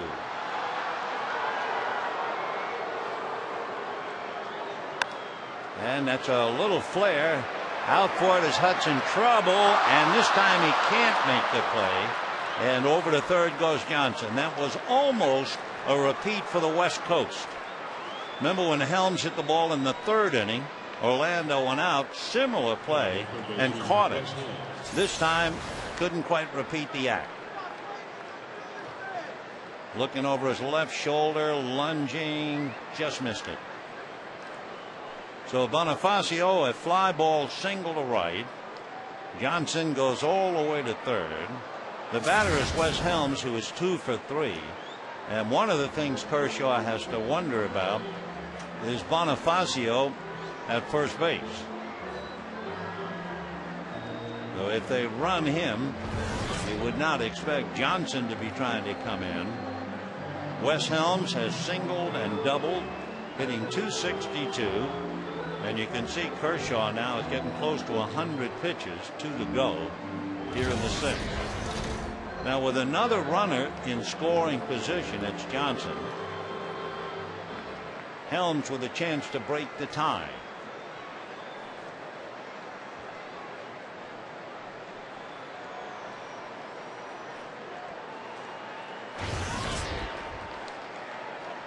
Wes out of Gastonia, North Carolina. He's a big boy, 6'4", a good 230.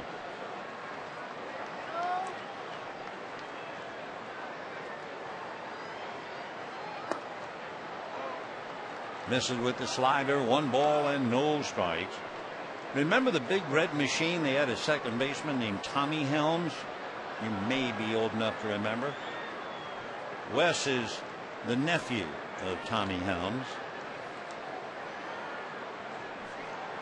1 ball, no strikes. Fouled away.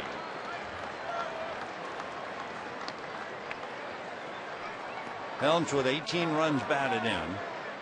And certainly the Marlins, who have left 8 in 5 innings, have had golden opportunities to get out in front, and Kershaw has met every challenge.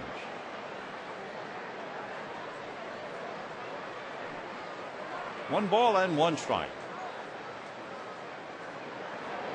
Off speed, ball 2. They asked Wes Helms, what would you do if you weren't a ball player? He said, I think I'd be a Navy SEAL. A few years ago, he enrolled in a kickboxing class to improve his conditioning and his footwork. 2-1 to Wes. Fastball. With Clayton, he hits 91.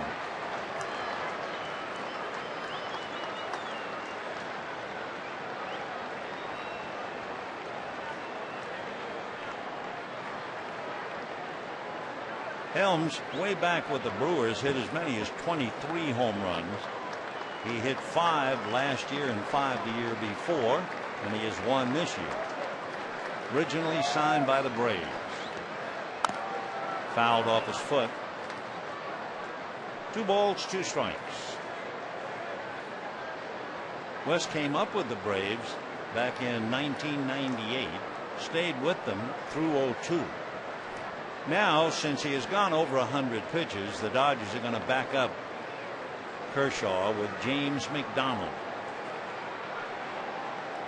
1-1 tie, 6th inning, 1st and 3rd, 2 out. And a 2-2 count on Wes Helms.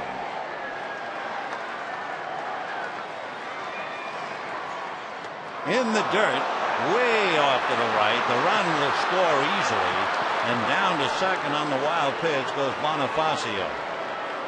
So no, it's not as if the Marlins knocked in the run, but they'll take it. And each pitcher has committed a wild pitch that has cost him a run.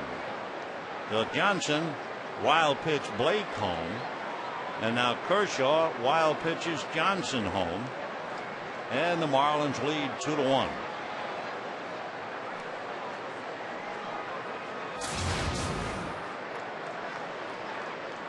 Bonifacio at second base on the wild pitch. 3-2 to Helms. And of course on deck is Hanley Ramirez. So this is a big pitch, not only for Johnson and the Marlins, but for Helms. 3-2. And it's going to be a hopper, backhanded by Hudson. And holding at third after making the turn is Bonifacio. The ball gets away and he scores. And down to second goes Helms. So the Dodgers playing fast and loose with the ball. First, Hudson made a wonderful play to get to the ball and not quit. That kept Bonifacio at third. And then, when Bonifacio rounded the bag, Orlando decided to take a shot at him and threw it away. So the Marlins have scored twice and lead 3-1. It's going to be a base hit and then the throwing error that accounts for Bonifacio scoring and Helms going to third. The umpires are huddling. Meanwhile, in the dugout, Bonifacio talking to Ronnie Paulino. Joe Torre has not argued or brought up the play, but the umpires, I think, are talking about the throw. The senior umpire, Bob Davidson, along with Nelson, Carlson, and Campos. So Helms is standing at third. Hanley Ramirez will be the batter unless they decide to send Helms back. And that's what they're going to do. So Helms will go back. It is 3-1 Marlins. And Hanley Ramirez will be coming up.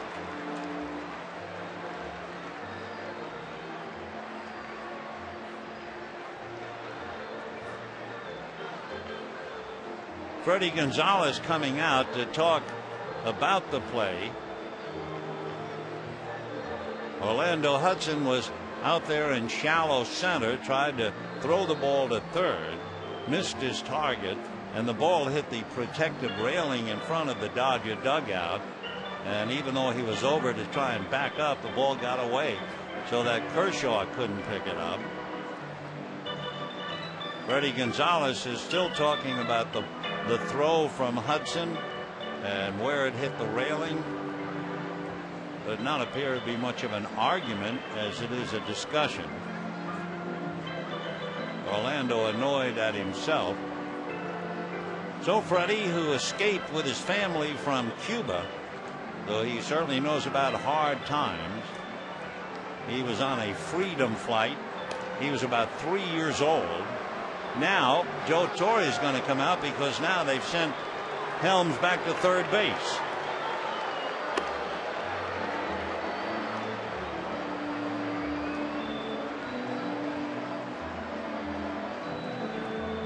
So Freddie Gonzalez goes out and, from the moment at least, wins the decision.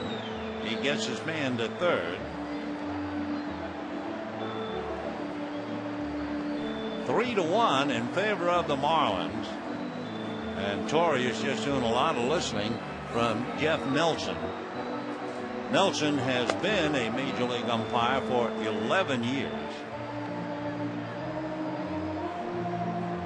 He's worked Division Series, World Series. In fact, last year he worked the Division Series between the Dodgers and the Cubs. Among other things, well, he was behind the plate when Mark McGwire hit his 500th career home run. He worked the game in which Ricky Henderson collected his 3,000th hit. So here's the play again. Backhanded by Hudson. Fakes a throw to the plate, throws to third. It gets by Blake. Then it hits down in the pen and came back out. So that was the area. We thought it might have hit a post, but it actually left the playing field. So that allows Helms to go to third. And Ramirez, a little pop fly down the line for Call. Makes the play. And what a play. Wow. Rafael Furcal makes a dazzling defensive play to get the Dodgers out of the inning. He wasn't worrying about the railing or anything, only the ball. And it's 3-1 Marlins.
In the third inning, Orlando Hudson, like an Indian rubber man, making a great catch. Tried to do it again in the sixth, but could not repeat. And then Kershaw saw Rafael Furcal make a great play. For the Dodgers now, it'll be Furcal, Hudson, and Ramirez. 3-1 in favor of the Marlins and big Josh Johnson. Kershaw has made 106 pitches. And that's a strike to Furcal, who was struck out twice. Down in the Dodger bullpen, James McDonald continues to throw. So we would assume that Clayton is done for the night. Check swing. They look. Swing, says Angel Campos. 0-2 the count to Rafael Furcal. Marlins 3 runs, 9 hits. Dodgers 1 run, 2 hits. Fouled off.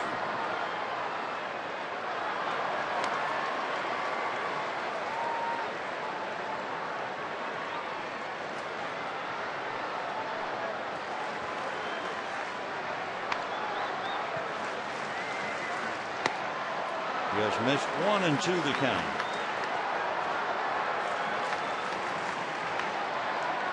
Johnson has struck out 3, getting Furcal twice. And he also had Kershaw.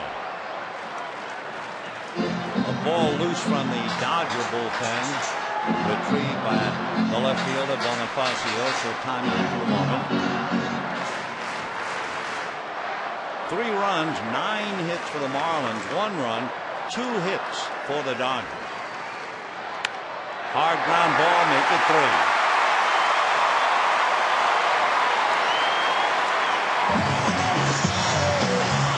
So Furcal had struck out twice, singles to right, and the batter Orlando Hudson has 2 ground balls to Cantu and the shortstop, Hanley Ramirez.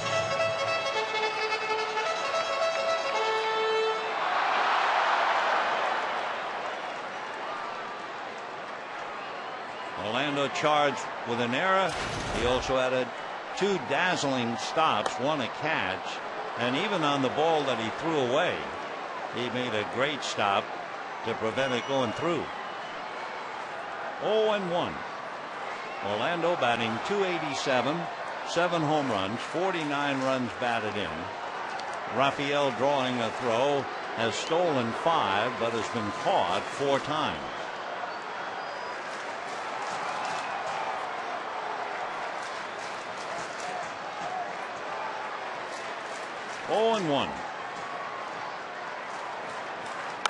And a fly ball to left field and shallow. Coming on is Bonifacio. It'll drop.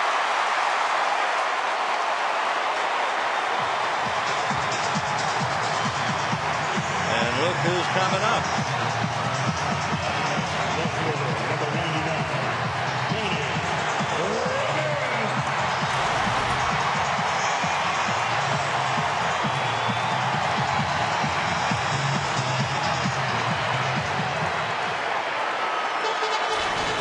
Hit by a pitch in the first inning and popped up in the 4th.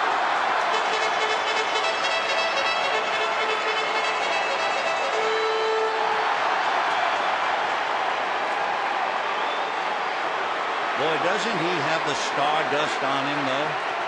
There are so many wonderful players, but once in a while a player comes along that just captures the imagination. There's one up here near us, Fernando Valenzuela.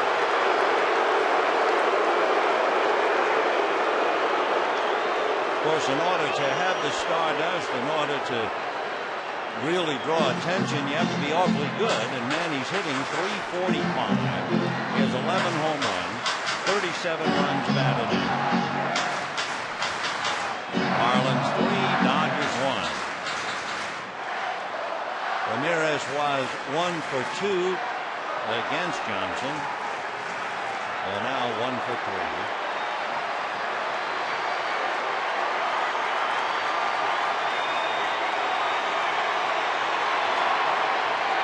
Fastball, interesting.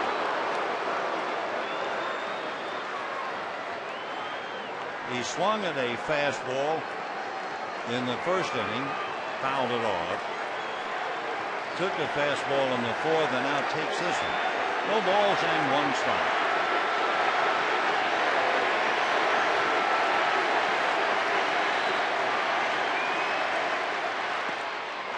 One ball and 1 strike. 3 runs, 9 hits for the Marlins. 1 run, 4 hits and 1 error for the Dodgers. Hitting back of Manny is Andre Ethier.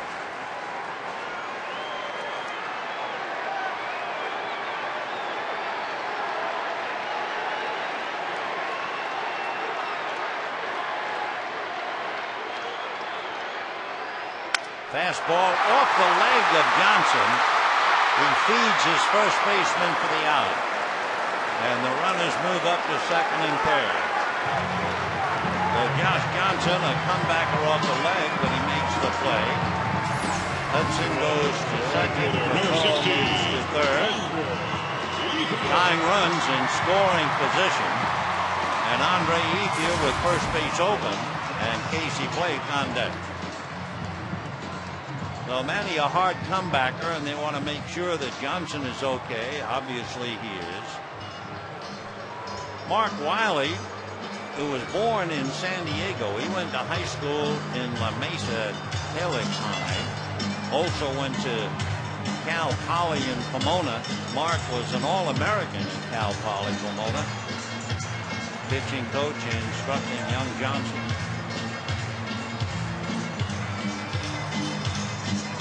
So 1 out, 3-1 Marlins.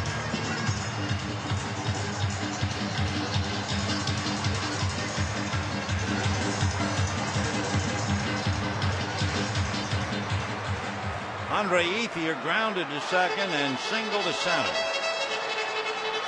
Andre hitting .259, 20 home runs, 59 runs batted in, club leading. So the tying runs are out there, 1 away. And ball 1. One thing about Johnson, and we've been talking about, almost every fastball is 95, but he has only struck out 3 for Call twice and Kershaw.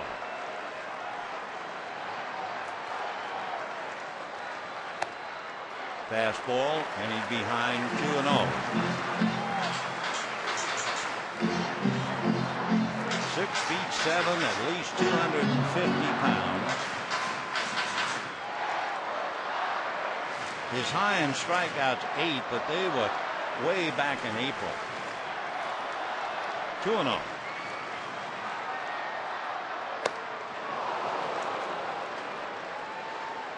Two and 1 to Andre. Dodgers got a run. Blake tripled, scored on a wild pitch. Marlins had a single from Bonifacio and a double by Helms to tie it up. And then in a wild 6th inning, 3 hits, a wild pitch, and a throwing error, and the Marlins picked up 2. Ball 3. Ethier 1 for 2 tonight. That makes him 4 for 9 in the past. And Casey Blake on deck.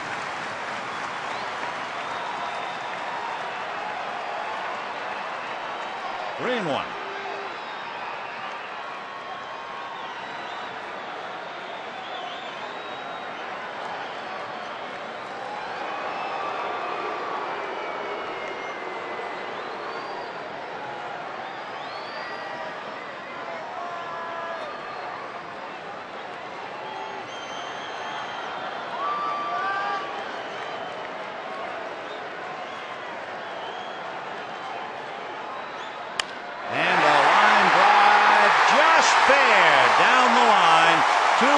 Will score. Ethier stops at second, and he has tied up the game 3-3.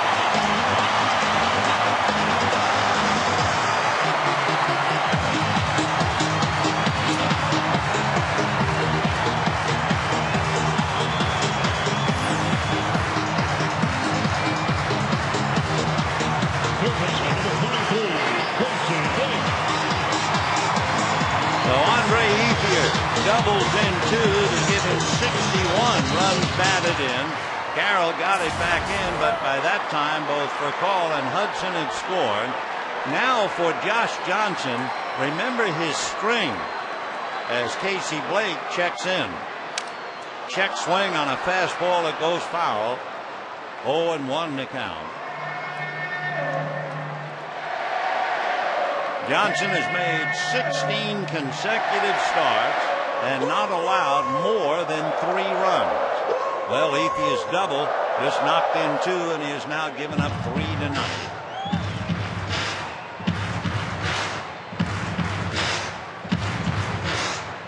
For Clayton Kershaw, He may be finished for the night, but he went the required 5. He can't lose. And should Blake or Loney pick up Ethier, he could even win. 0-1. 0-2. Slider off speed, down and away.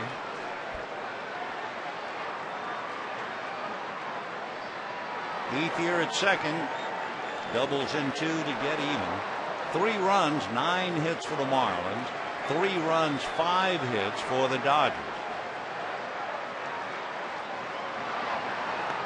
Check swing, down he goes. So Blake strikes out for the second out. 4th strikeout for Johnson in the battle over James Loney. James Loney. Trying to hold up, didn't do it.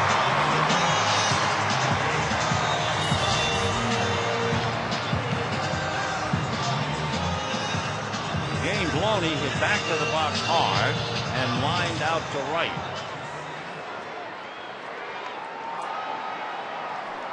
Loney is 1 for 6 counting the pass against Johnson. 3-3, bottom of the 6th, each side with 2 in the inning.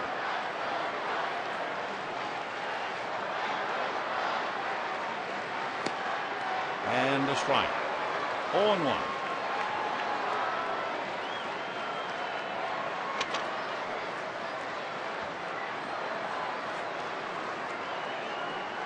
Russell Martin on deck. Cantu, Ugla, and Ross will be due up in the 7th. Time.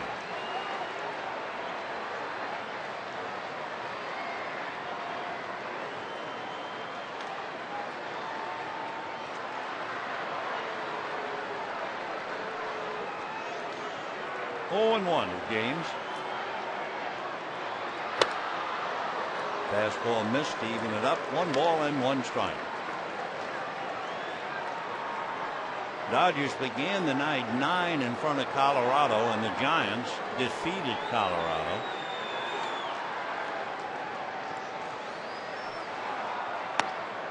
And that misses, ball 2. Giants began that game 10 games back of the Dodgers. 2-1. Ethier can afford to take a good lead. Busted back, ground ball to Ramirez. Low throw, out to get it is Cantu, and that's it.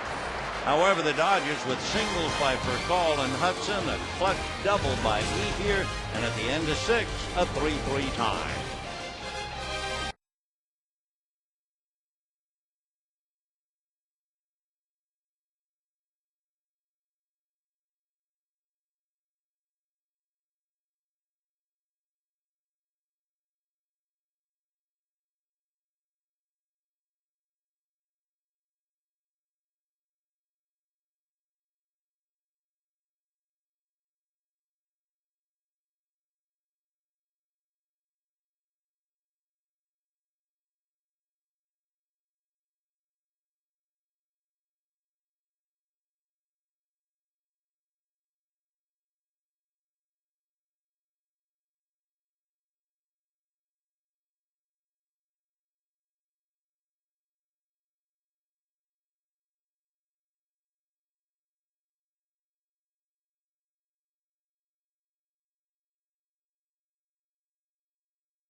Kershaw's 6 strikeouts.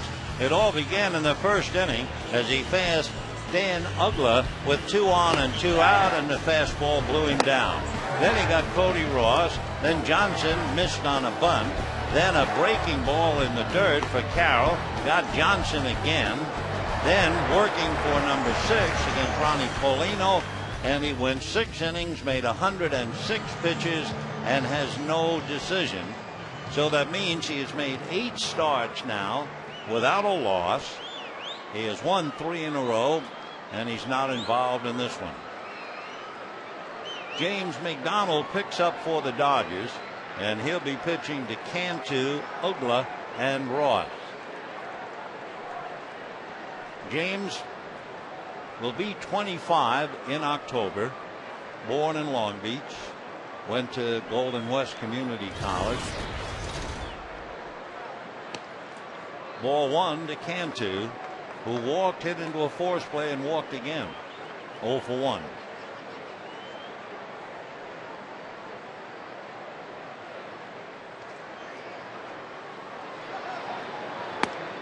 Off the plate. The Marlins have managed to leave at least 1 in every inning. They've left 9 in 6 innings. Popped up and up and up, and it'll be Loney.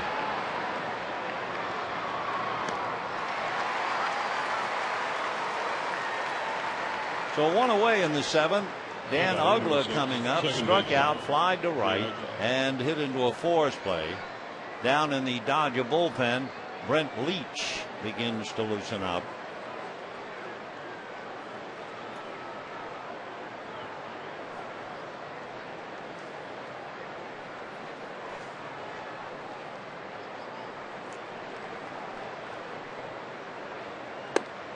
And ball 1.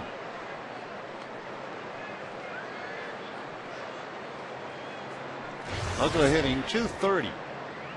Very dangerous with 16 home runs, 51 runs batted in. That's a strike. 1-1. James McDonald has been pitching very well. Earned run average of 2 in his last 15 appearances. Off speed, but it stayed up. Ball 2 with the curve. 2-1. Going back to the 27th of June until now, his earned run average is under 2. Ball 3.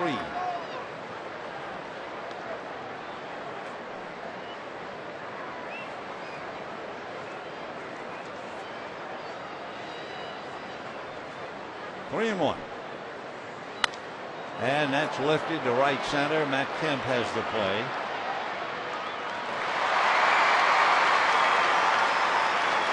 Two out, 7th inning, and Cody Ross coming up. Cody is struck out and twice flied to right.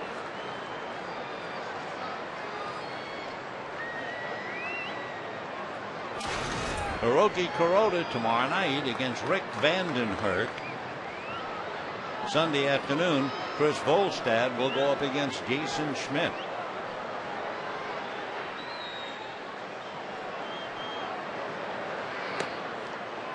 One ball and no strikes to Cody.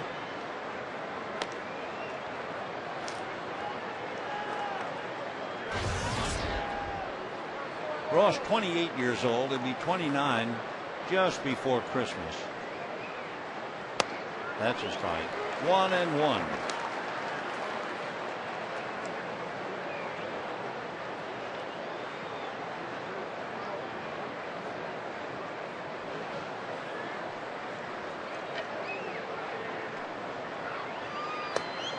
That's a strike. Back in April, as Cody Ross watches James McDonald. Ross did a little pitching himself. A runaway game against the Phillies, and Cody pitched a scoreless 9th inning. Ground ball up the middle, base hit. So Cody Ross, a 2-out single to center, and the batter will be the catcher, Ronnie Paulino. Ross 1 for 4. Paulino is 2 for 3. Single to center, single to left. and then chased a bad ball way off the plate and struck out. Ronnie hitting .253, 4 home runs, 15 runs batted in. With 2 out, Ross over there at first has stolen 3 out of 4, so they don't run him a lot. 3-3 in the 7th. When the Dodgers come up in the bottom half, they have Martin, Kemp, and McDonald's spot.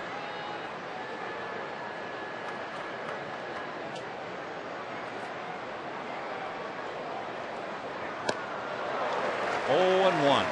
Big curveball.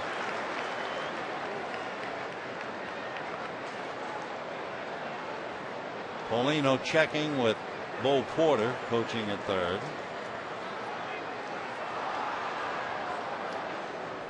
Ross tiebreaker at first. Foul ball. 0-2 to count to Ronnie Paulino. Paulino 6'2", about 225. 3 years ago he was a rookie, and he became the first rookie catcher since Mike Piazza to catch 100 games and hit over 300. Piazza hit .318, he hit .310. However, Piazza continued to hit. Paulino has dropped down to 260. Last year he hit only .212.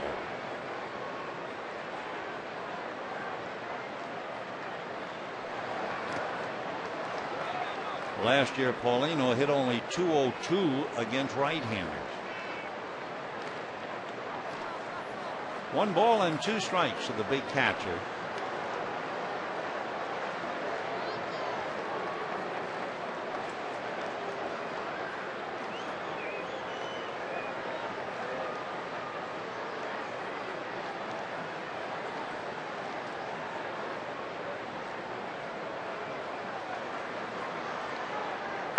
And hit foul way down the line. Big curveball, and he got a lot of it. He's still there, 1-2.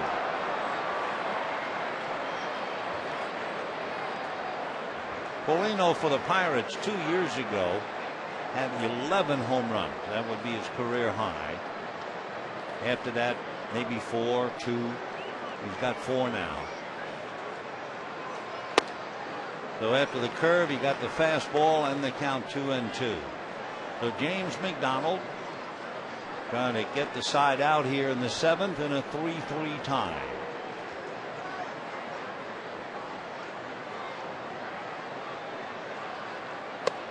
Missed with the fastball, so he goes all the way. So with 2 down, Cody Ross will go from first.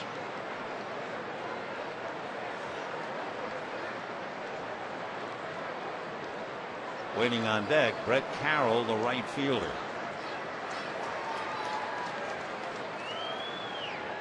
There goes Ross, and it is ball 4. So runners at first and second with 2 out in the 7th. And for the Marlins, they've had at least 1 or 2 men in every inning. Jeremy Hermida is going to come up and bat for Brett Carroll. Now the Dodgers have Brent Leach down in the pen. Oh, we'll see. So Brett Carroll goes back to the dugout. Joe's heading for the mound. So it looks like Hermida is going to come up and bat, and it looks like Joe is going to bring in Brent Leach to go after him. In a 3-3 tie, we'll be back.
AT&T, the nation's fastest 3G network.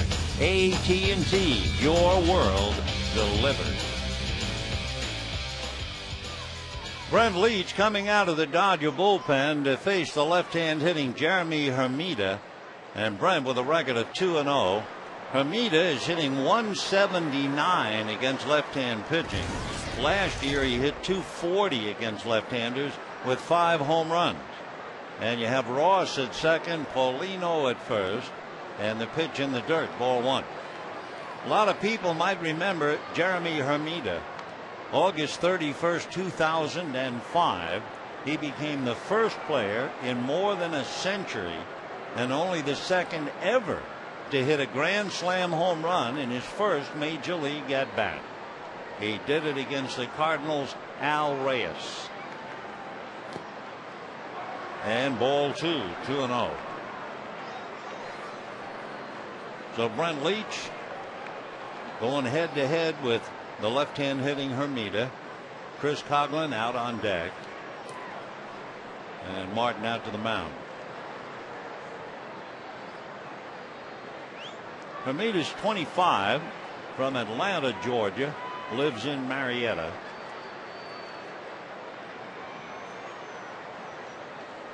Trying to pick up somebody. Ross at second, Paulino at first, 2 out. 2-0 the count to Jeremy. Fastball line to right. Ethe is going to have to play it on a bounce.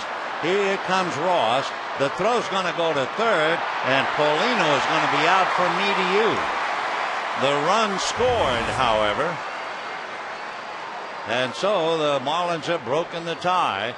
Cody brought it in, and at the end of 6.5, it's 4-3 Marlins, and now the crowd has to stand for God Bless America. She will be accompanied by Nancy B. on the Dodgers.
who had the base hit to right field to break the tie, stays in the game and takes over for Brett Carroll.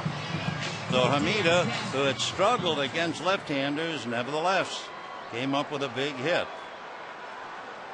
So now 4-3 Marlins and Russell Martin. Ball one. Josh Johnson has made 92 pitches coming in. He fell behind to Ethier 3-1, and it cost him. Ethier hit a double. But that was only the third 3-ball count that he's had tonight. Granted, he has hit 2, but he has not walked anybody. Martin has grounded to first, hit by a pitch, 0 for 1.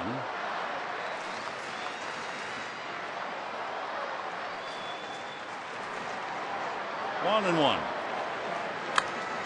Popped up on the left side. Hanley Ramirez is calling. One away. Down in the bullpen, the left-hander Raynel Pinto and the veteran right-hander Brandon Donnelly begin to loosen up.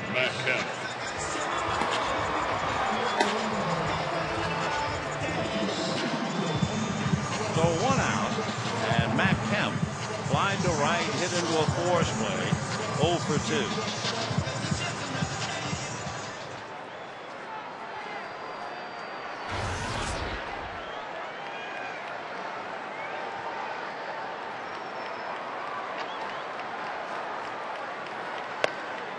Throwing hard, he hits 95. He's been doing that since the first pitch.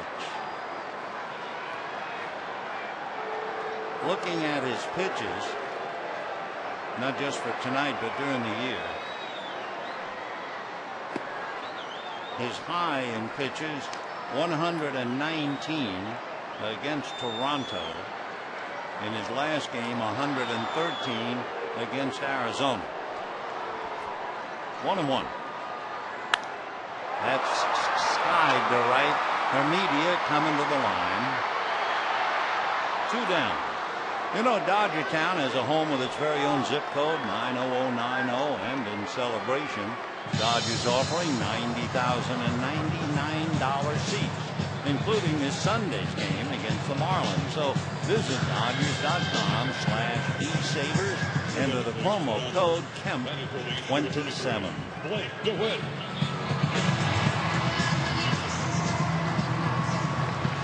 Brent DeWitt coming off the bench. He will hit for Leach. With the Dodgers down 4-3. And remember that rather amazing note on Johnson. 16 consecutive games. He has not allowed more than 3 runs. Well, he's allowed 3 so far. And here's DeWitt. Ball 1.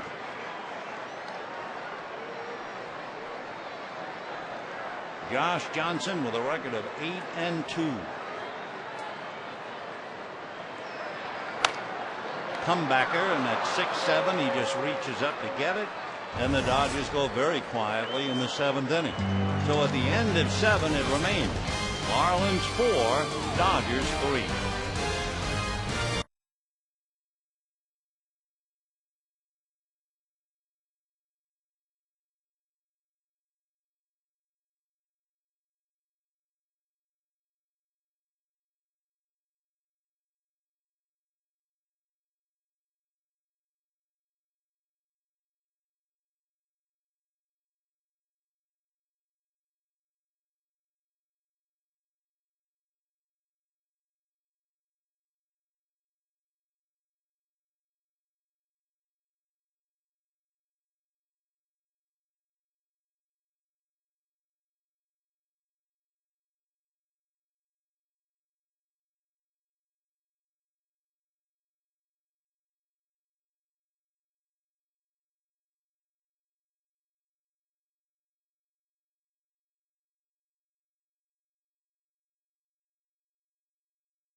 Johnson, he will call it a night. Now, the Marlins are leading 4-3. They take out a fine young pitcher. Their problem is they don't really have a closer. Their closer normally is Matt Lindstrom, who had a sprained right elbow the last week in June. And they don't expect Lindstrom to come back until early August. Lindstrom had 14 saves, but there really isn't a backup, so we'll see whether they go to the veteran Brandon Donnelly, whom you may remember pitched so well for the Angels. But anyway, Johnson gave up 3 runs. That's 17 straight where he has allowed 3 or less. And hitting for him now is Chris Coghlan. Coghlan, left-hand batter, and just does get out of the way. Ramon Troncoso working on Coghlan. Chris Coghlan is out of Maryland, went to the University of Mississippi. 1-0. That's a strike. Coghlan, 6'1", 195, 24 years old. His first major league home run was in Milwaukee, and he had the darndest time trying to get the ball back. The fellow who caught the home run has a blog and refers to himself as Brewtown's ball hawk. Said he has caught 48 home run balls and he didn't want to give it back, but eventually signed some memorabilia. Chris got it back and gave the ball to his mom. 2-2 to count. In June of this year, he had his first bunt single of his career at any level and had a 4-hit game, going 4 for 5. Now here's the killer. As he hits a drive down the right field line in the corner, it's going to go into the seats for a home run. And here's the killer about Chris Coghlan. Louisville slugger sent Chris a half a dozen bats were engraved with the Los Angeles Dodgers below his name instead of the Florida Marlins. He used the bats anyway and actually hit a home run with one.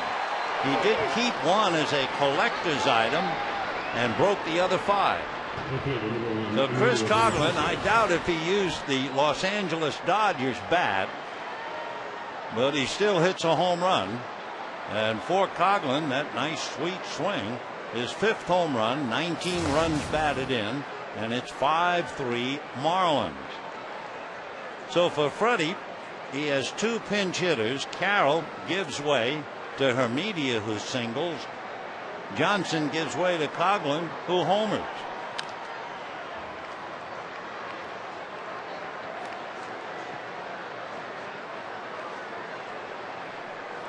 So Ramon Troncoso, who appears like he pitches every day, he's been in 45 games. That's only the 3rd home run that he has allowed this year. Check swing, they're going to look, swing at third, says Angel Campos. So Bonifacio bites the dirt. 1 away.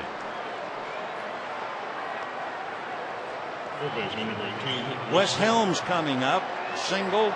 Lost a hit on a fine play by Orlando Hudson, doubled, and then hit another little pop fly, and that time Hudson went behind the bag, stopped it, then tried to throw to third, and Bonifacio scored.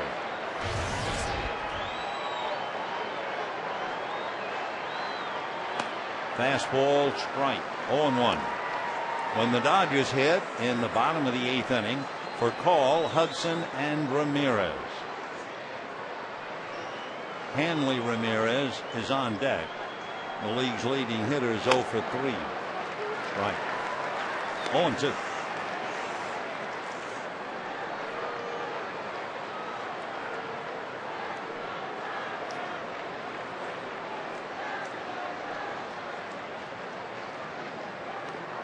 Good breaking ball, missed at the plate. Martin has to record the out at first. And the batter, Hanley Ramirez.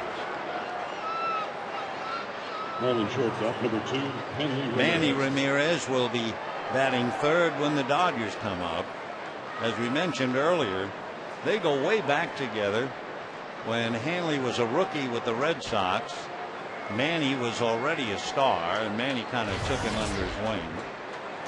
Hanley, before the game, was kidding. He was wearing a Manny dreadlock, or whatever you call it, the wig, just for fun.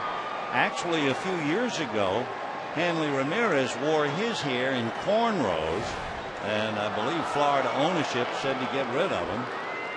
He has got a trimmed haircut. There's another beach ball loose. Manny gave him some bats and a wristband and some advice.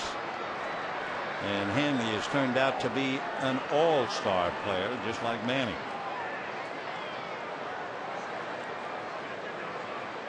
Hanley Ramirez, with all of his talent, is 25.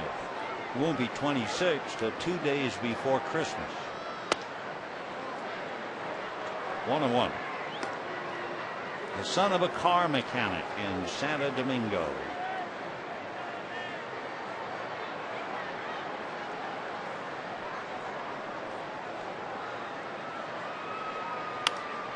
Little fly ball. For the third time, Orlando goes out, but this time he doesn't have a play. He made one, couldn't make the other. Now this one just went beyond him. So Ramirez, with a pop fly single to right, goes 1 for 4. And the batter will be Jorge Cantu.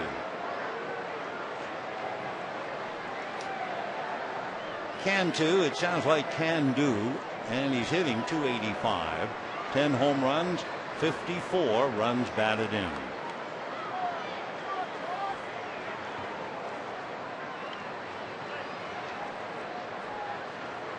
And there goes Hanley Ramirez. It's missed at the plate. Martin drops the attempted throw. So Hanley Ramirez promptly steals second base. With all of his others, and he can do everything, he has stolen 14.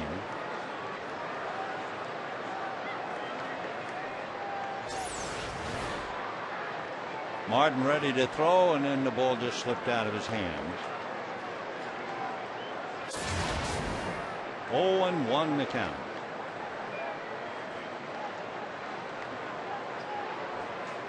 Two out, 5-3 Marlins. We're in the 8th. Fastball strike. 0-2.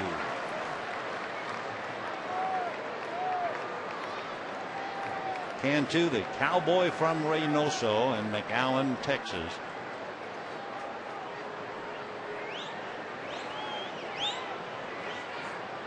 And a hopper into left field. Ramirez charging. Ramirez throwing. Ramirez scores. Though it is 6-3. Hanley steals second and beat Manny throw. Cantu with a base hit holding at first. Second baseman, Dan Upton.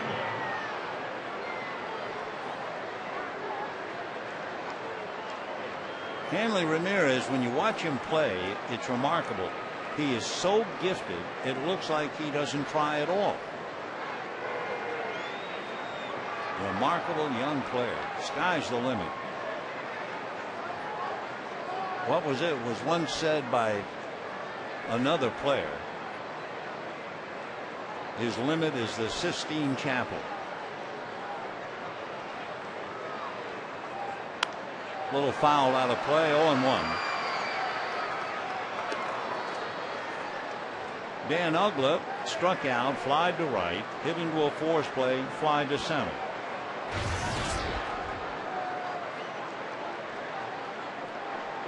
Six to 3 Florida in the 8th.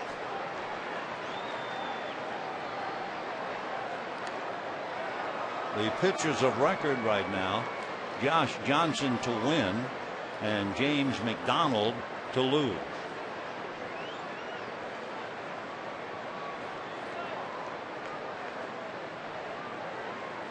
Oh and 1.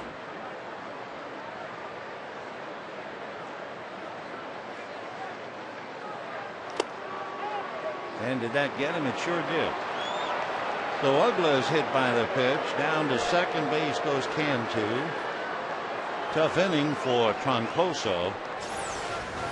And Cody Ross coming up as Rick Honeycutt goes to the mound. A couple of things. First of all, down in the Dodger bullpen, Claudio Vargas is warming up, and we have time to give you the paid attendance for Friday night fireworks. The paid attendance are whopper, 51,565. 51,565. Troncoso, who has done such a good job, you know, his earned run average coming into this game was 1.6. But here in the inning, Chris Coughlin hit a home run. He struck out Bonifacio, struck out Helms. Ramirez pop fly single to right and promptly stole second. Cantu singled him home, and then Troncoso hits Uggla. So the batter is Cody Ross, who singled and scored the go-ahead run in the 7th inning. Fastball in there. Cody hitting .267. He has 14 home runs, 52 runs batted in.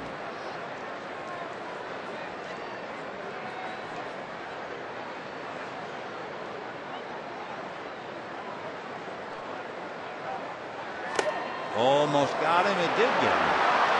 But Cody is hit back there.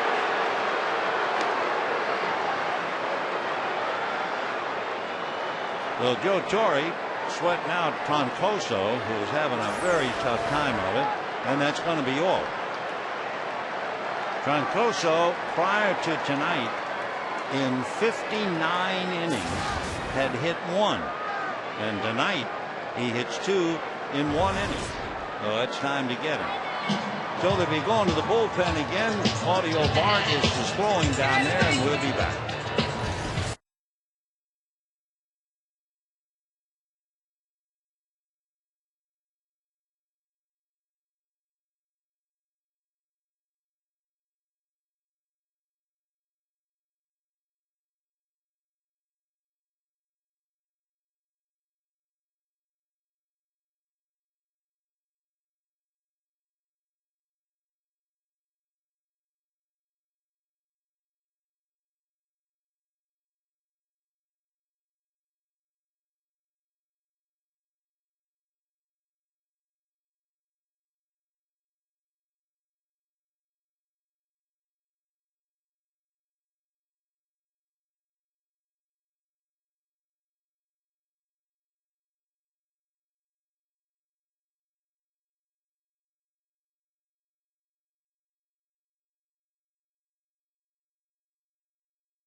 And 2 young pitchers. It was push against shove. Johnson, the right-hander, Kershaw, the left-hander, and they poached it very well. They each gave up 3 runs. Johnson 3 of them, and for Kershaw 2 earned. Kershaw walked 3. Johnson hit 2. Neither man was really overpowering, although Kershaw in 6 innings struck out 6. And with runners at first and second, Claudio Vargas now trying to get the Dodgers out of the inning.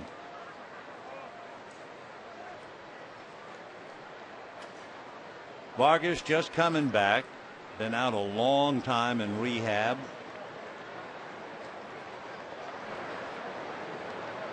Claudio from the Dominican. Paulino is 2 for 3. 2 singles, struck out and walked. He was out at third on the base hit by Hamidia that scored Ross, and that ended the 7th inning.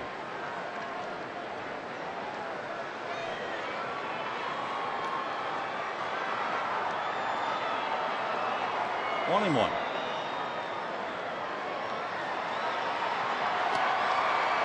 Fastball missed, 2-1. Vargas hits 92. Claudio's certainly been around, and interestingly enough, he was originally selected back in 1996 by the Marlins. Never made it with them. He first came up with the Expos.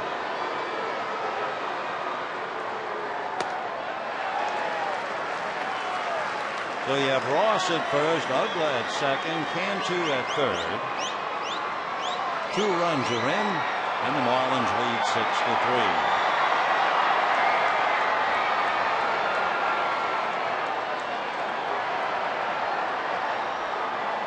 2 balls, 2 strikes.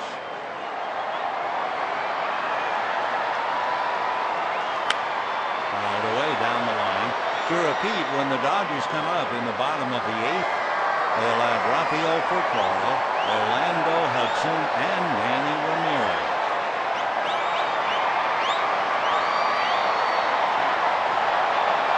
Manny had 1 shot tonight with 2 men on, but he hit back to the box. 3-2 as the slider misses, and Vargas goes all the way. When he signed with the Marlins, he was 16 years old. Out of Santiago in the Dominican. Cantu, Ugla, Ross, standing room only out there. 3-2. And that's going to be hit to left field. Manny is there. Makes the catch. So the Marlins get 2 and they lead 3. And we're heading for the bottom of the 8th inning. Chris Coughlin, a pinch hit home run. 6-3 Florida.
Coming out of the Florida bullpen is Brandon Donnelly.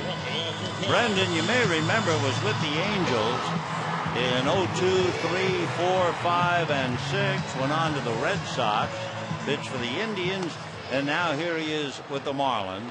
For Brandon Donnelly, he pitched for 10 years in the minor leagues. He signed for a bonus of $5,000, and as Brendan says, after taxes, it was $3,500. I got my fiance an engagement ring. I got a chain around my neck, and that was it. 10 years in the minors. But when you look back to the Angels, when he pitched in the World Series, he had 7 2/3 shutout innings in the series back in 2003. Ball one to Rafael Furcal. Furcal struck out twice and single to right. 1 for 3. 2-0 the count. We told you that they do not have a closer. Matt Lindstrom, with a bad elbow, is out until August. Lindstrom had 14 saves. Well, it's up to Donnelly to fill the gap, and he missed again. So he's behind 3-0. Donnelly had a waterfall built in his backyard of his home in Albuquerque a couple of years ago. And a strike. Dan Meyer, a left-hander, is throwing back of him in the bullpen. A couple of years ago, well, it was June of '05. Donnelly was ejected for having pine tar on his glove. And there's ball 4.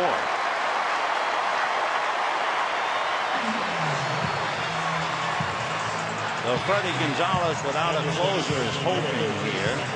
Donnelly, 38 years old, and walks the first man, and that'll bring up Orlando Hudson. Orlando, 2 ground balls and a base hit to left field. Also made a great defensive play and also committed an error. Orlando hitting .289. And ball 1. The walk to Furcal here in the 8th inning. First walk the Dodgers have received tonight. 1-0. And that's a strike. 1-1.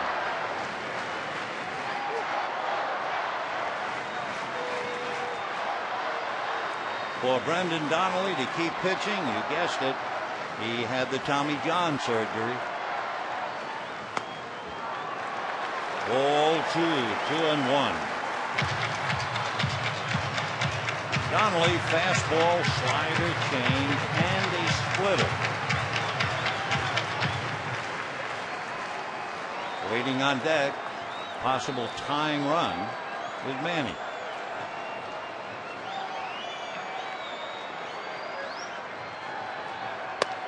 And a strike that evens it up 2-2.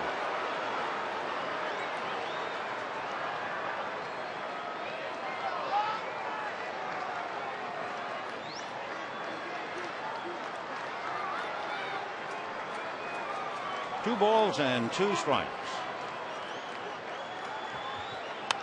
And a high pop fly down the line. Cruising in Bonifacio, and holding at first is Furcal. So 1 away, and Ramirez coming up. Manny hit by a pitch, popped up to second, hit back to the box.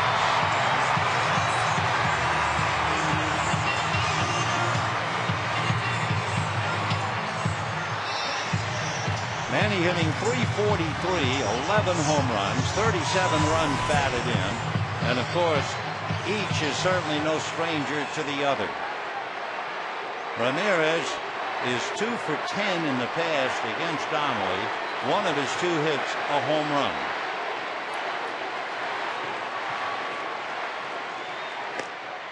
And ball 1.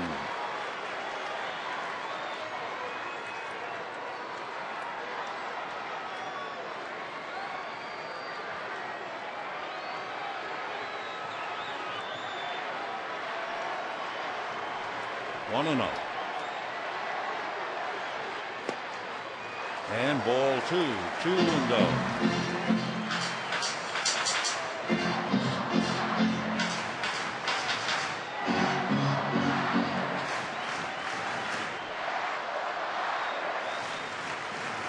Six-3 Marlins. Bottom of the 8th for call at first. 1 out.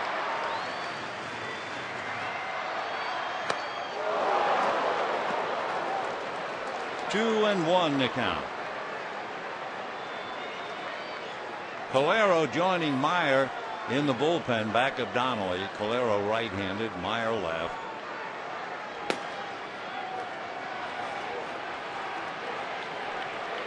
Two balls and 1 strike.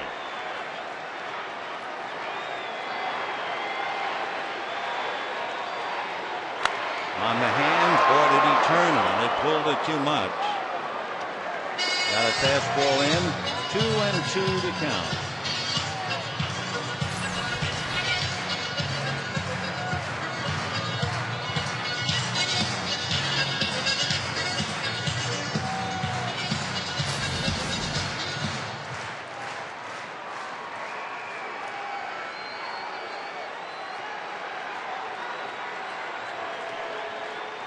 Two and two. Popped in the air, foul, and it will be the first baseman Cantu. So Ramirez goes 0 for 3, fouling out here in the 8th inning, and the batter will be Andre Ethier. Andre Ethier grounded out, single to center, and double to drive in 2 to tie up the game. Freddie Gonzalez now going out, and I assume since he has a left-hander in the pen, he will go to him, Dan Meyer. So Brendan Donnelly goes out, Meyer comes in, and we'll be back.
Outfield for call walk, but Brendan Donnelly then got Hudson and Ramirez, and now Dan Meyer is brought in to pitch Andre Ethier. Dan is from Woodbury, New Jersey, 6'3", 225, 28 years old, out of James Madison University. He was originally drafted by the Atlanta Braves and then picked up by Oakland. He brings a lot to the dance: fastball, slider, splitter, change, and curve. And above average velocity for a left-hander. So here's Ethier, 2 for 3 with the 2 RBIs. For a call at first, 2 out. And that's a strike, 0-1.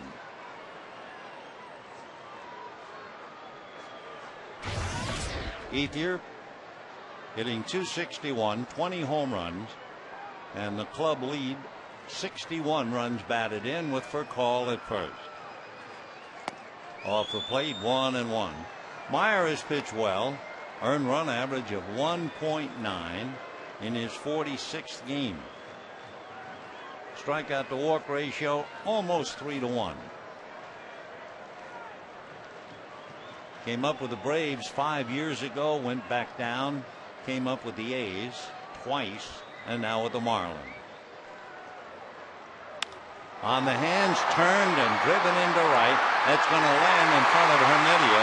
The call will be stopped at third as the throw comes back in on a fly ball double to right by Andre Ethier. So Ethier 3 for 4 tonight. Casey Blake will be coming. So without his closer, Freddie Gonzalez trying to use bullpen by committee. And the Dodgers now have the hitter Blake representing the possible tying run. So we'll see what Freddie does now as he makes his way to the mound.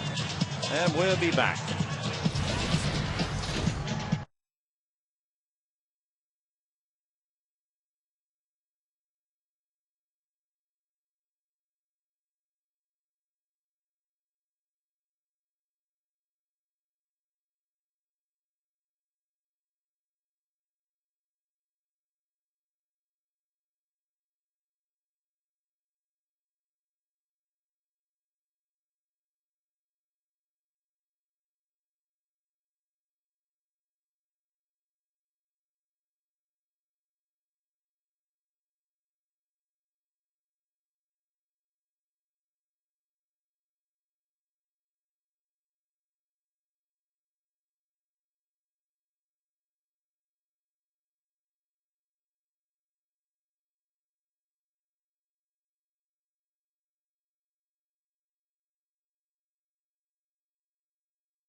And the Marlins could have broken this game wide open with their 14 base hits. They've left 13 men in their 8 innings. They've had standing room only all night. Pico Calero coming in, and he has an outstanding earned run average. Among other things, he has the 5th lowest among National League relievers at 1.7. Right-hand batters are hitting 167 against him. Kiko's from Santurce in Puerto Rico, lives in Rio Piedras, went to St. Thomas University, and was originally drafted by the Kansas City Royals. And he finally came up to the Cardinals after 8 years in the minor league. Cardinals, A's, and finally the Marlins.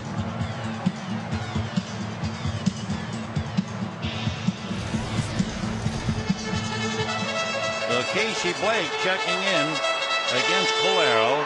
Fastball, curveball, change, and slider. Calero thinks his slider is his best pitch. So here is Casey. Tripled, hit into a double play, and struck out.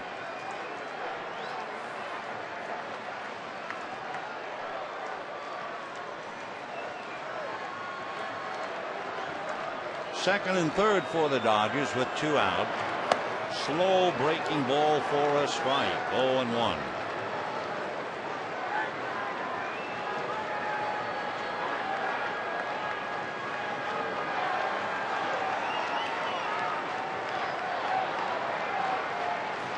Blake 12 home runs, 57 runs batted in.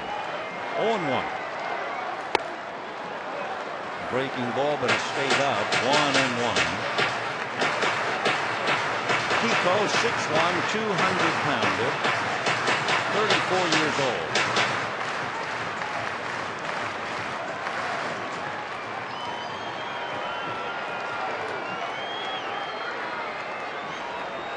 One and one. And a high fly ball, very playable. Center fielder Cody Ross. That'll be that. So the Dodgers get a walk and a double, but lead 2, and at the end of 8, Marlins 6, Dodgers 3.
It's time for the Mercedes-Benz E-Class Attention Assist of the game, and a marvelous running catch by Rafael Furcal. That was the third out in the 6th inning against Hanley Ramirez. Wonderful play. Dodgers need more than a good glove, however. They're down by 3, and we've reached the 9th inning. Jeremy Hermida, who had that base hit to break a tie, and Russ Golat, a left-hand batting first baseman, is out on deck. That's a strike. So Hermida, who had been struggling against left-handers, got the base hit against Brent Leach and then stayed in the game.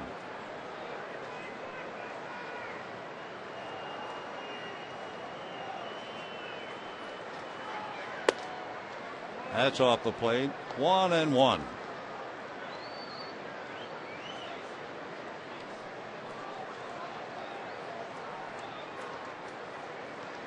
6 runs, 14 hits for the Marlins. They've had people on every inning. In fact, they have not been retired inside. The Dodgers have not been able to get them in order in any inning. And now it's the 9th. Dodgers have left 5. The Marlins have left 13.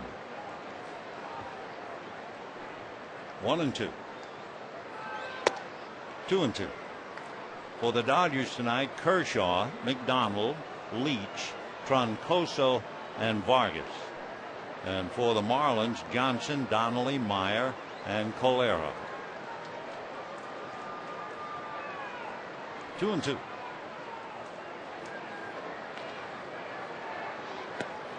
Good breaking ball takes care of him. So Hermida strikes out, 1 away in the 9th inning. Now Ross Glode coming up. He's a Brooklyn boy. Went to the University of South Florida, facing Claudio Vargas. The Marlins, number 7, Ross Glode. Ross Glode lives in East Hampton, and if you know anything about the island, if you say you live out on the Hamptons, the first thing people are going to say is you live far away from the city, but boy, you are loaded. I mean, you got to have a lot of money to live in the Hamptons. But Ross said, no, that's not necessarily true. It's rich about half the year, meaning in the summertime, all the well-to-do people live out there. His dad is a retired carpenter, and his mom is an assistant teaching aide. Hard-nosed player, originally drafted by the Marlins in 1997. First came up with the Cubs. Hitting .275, 3 home runs, 16 runs batted in. Ross Glode, G-L-O-A-D.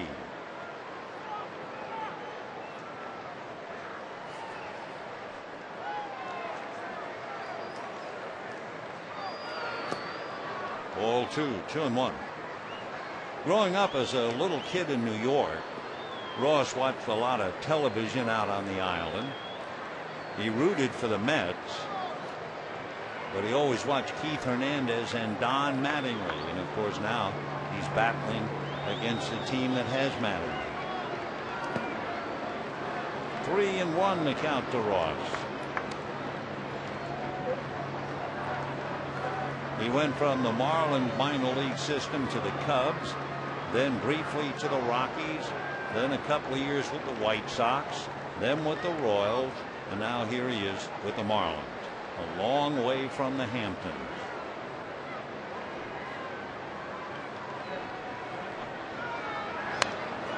We told you earlier that Cody Ross pitched an inning in a runaway game. Ross Glode pitched a scoreless 9th inning in a game against the Rays, making his major league debut as a pitcher. That was in May this year.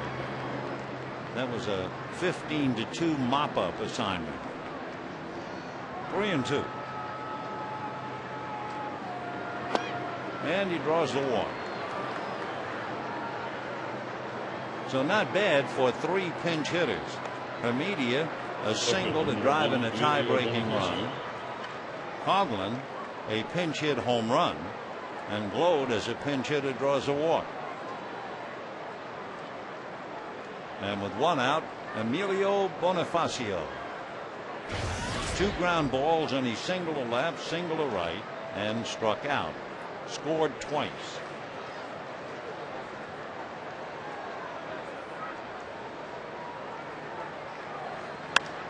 Slicing fly ball. Manny is there.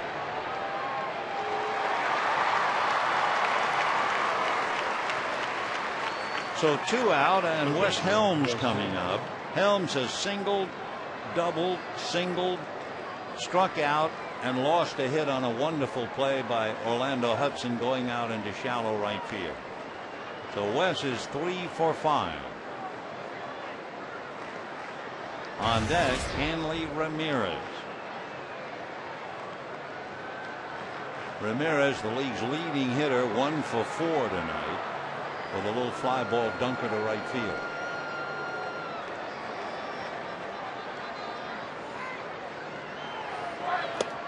Marlin organization, of course, delighted they have finally made the deal whereby they will build a new stadium. Be quite a stadium, $515 million worth of stadium, and it should be ready 2012. That's what they said.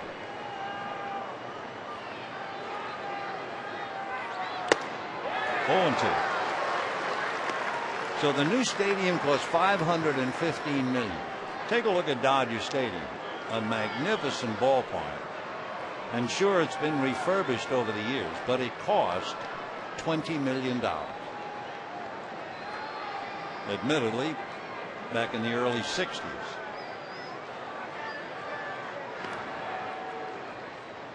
No balls and 2 strikes to Wes Helms. 6-3 in favor of the Marlins. The Dodgers will have Loney, Martin, and Kemp when they come up in the bottom of the 9th. Dodgers, by the way, are 33-15 at home. Well, Vargas takes care of Bonifacio and Helm after walking low, and we're heading to the bottom of the 9th. 6-3 Marlins.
Gave the Dodgers a couple of chances to get even, but they never could do it. And now in the 9th innings, they'll bring in their 5th pitcher, Leo Nunez. He's a 26-year-old come the middle of August out of the Dominican Republic. And the interesting thing about Leo, the end of May this year, he earned his first save, striking out the only batter he faced. However, unaware of the ball's significance, his catcher, who's handling him tonight, Ronnie Paulino, took the ball and gave it to a young fan in the stands who was wearing an arm cast. So Leo never did get that ball for his first save, but they certainly feel he'll have more along the way. And Paulino with a good nature giving the ball away. And we're ready to go in the bottom of the 9th inning.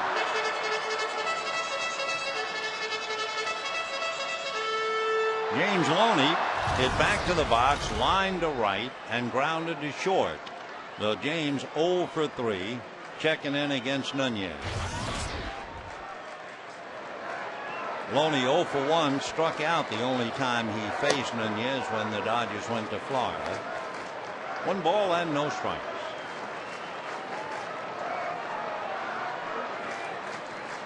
6 runs, 14 hits for Florida. 3 runs, 6 hits for the Dodgers. The Marlins trying to extend their winning streak to 4 straight and snap a Dodger 5-game winning streak. Also, the Marlins trying to win 4 out of 5 here at Dodger Stadium, and for that matter 6 of the last 8 that they played here. So for Freddie Gonzalez, trying to get things going after a 3-game sweep in San Diego, leading the Dodgers in the 9th, and Loney pops it up. Back a second, Hanley Ramirez. 1 away. So Loney goes 0 for 4. And the batter will be Russell Martin. Russell Martin. Andre Ethier has 2 doubles and a single. Rafael Furcal is 1 for 3. Hudson is 1 for 4. And then Blake had that 2nd inning triple. And that's it. Martin reached once, hit by a pitch.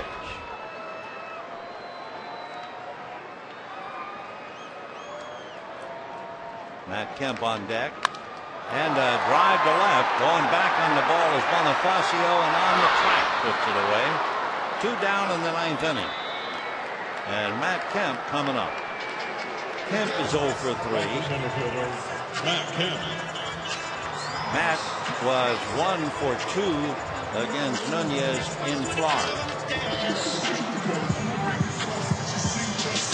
6 runs, 14 hits for the Marlins. 3 runs, 6 hits, 1 error for the Dodgers. The Dodgers and Marlins will have split 4 meetings, and they'll go after each other tomorrow night, and then again Sunday afternoon.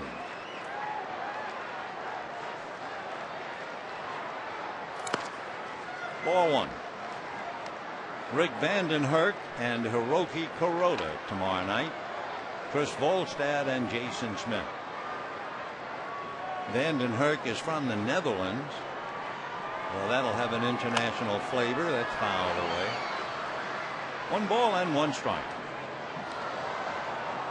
Rick making his notes. We'll take a look at him tomorrow night. Hiroki Kuroda will also be watching him, you can bet. Vandenhurk is another big fella. Not as big as Johnson, who is 6'7", but Vandenhurk 6'5". 2-1 the count to Matt Kemp.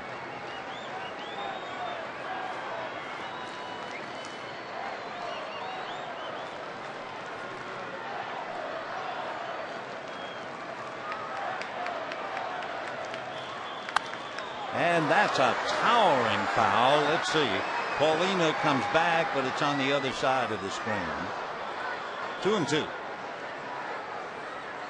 Dodgers scored first in the 2nd inning and led 1-0 through 4.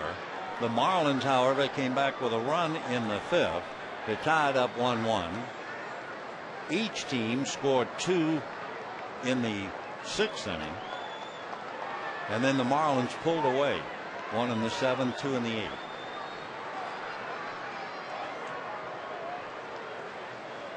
Two balls and 2 strikes with 2 out. And that's line to left, but right there Bonifacio, and that'll be that. So the Dodgers go out 1-2-3 in the 9th, and the Marlins come in and extend their winning streak to 4. They snap the Dodger 5-game winning streak, and for the Dodgers,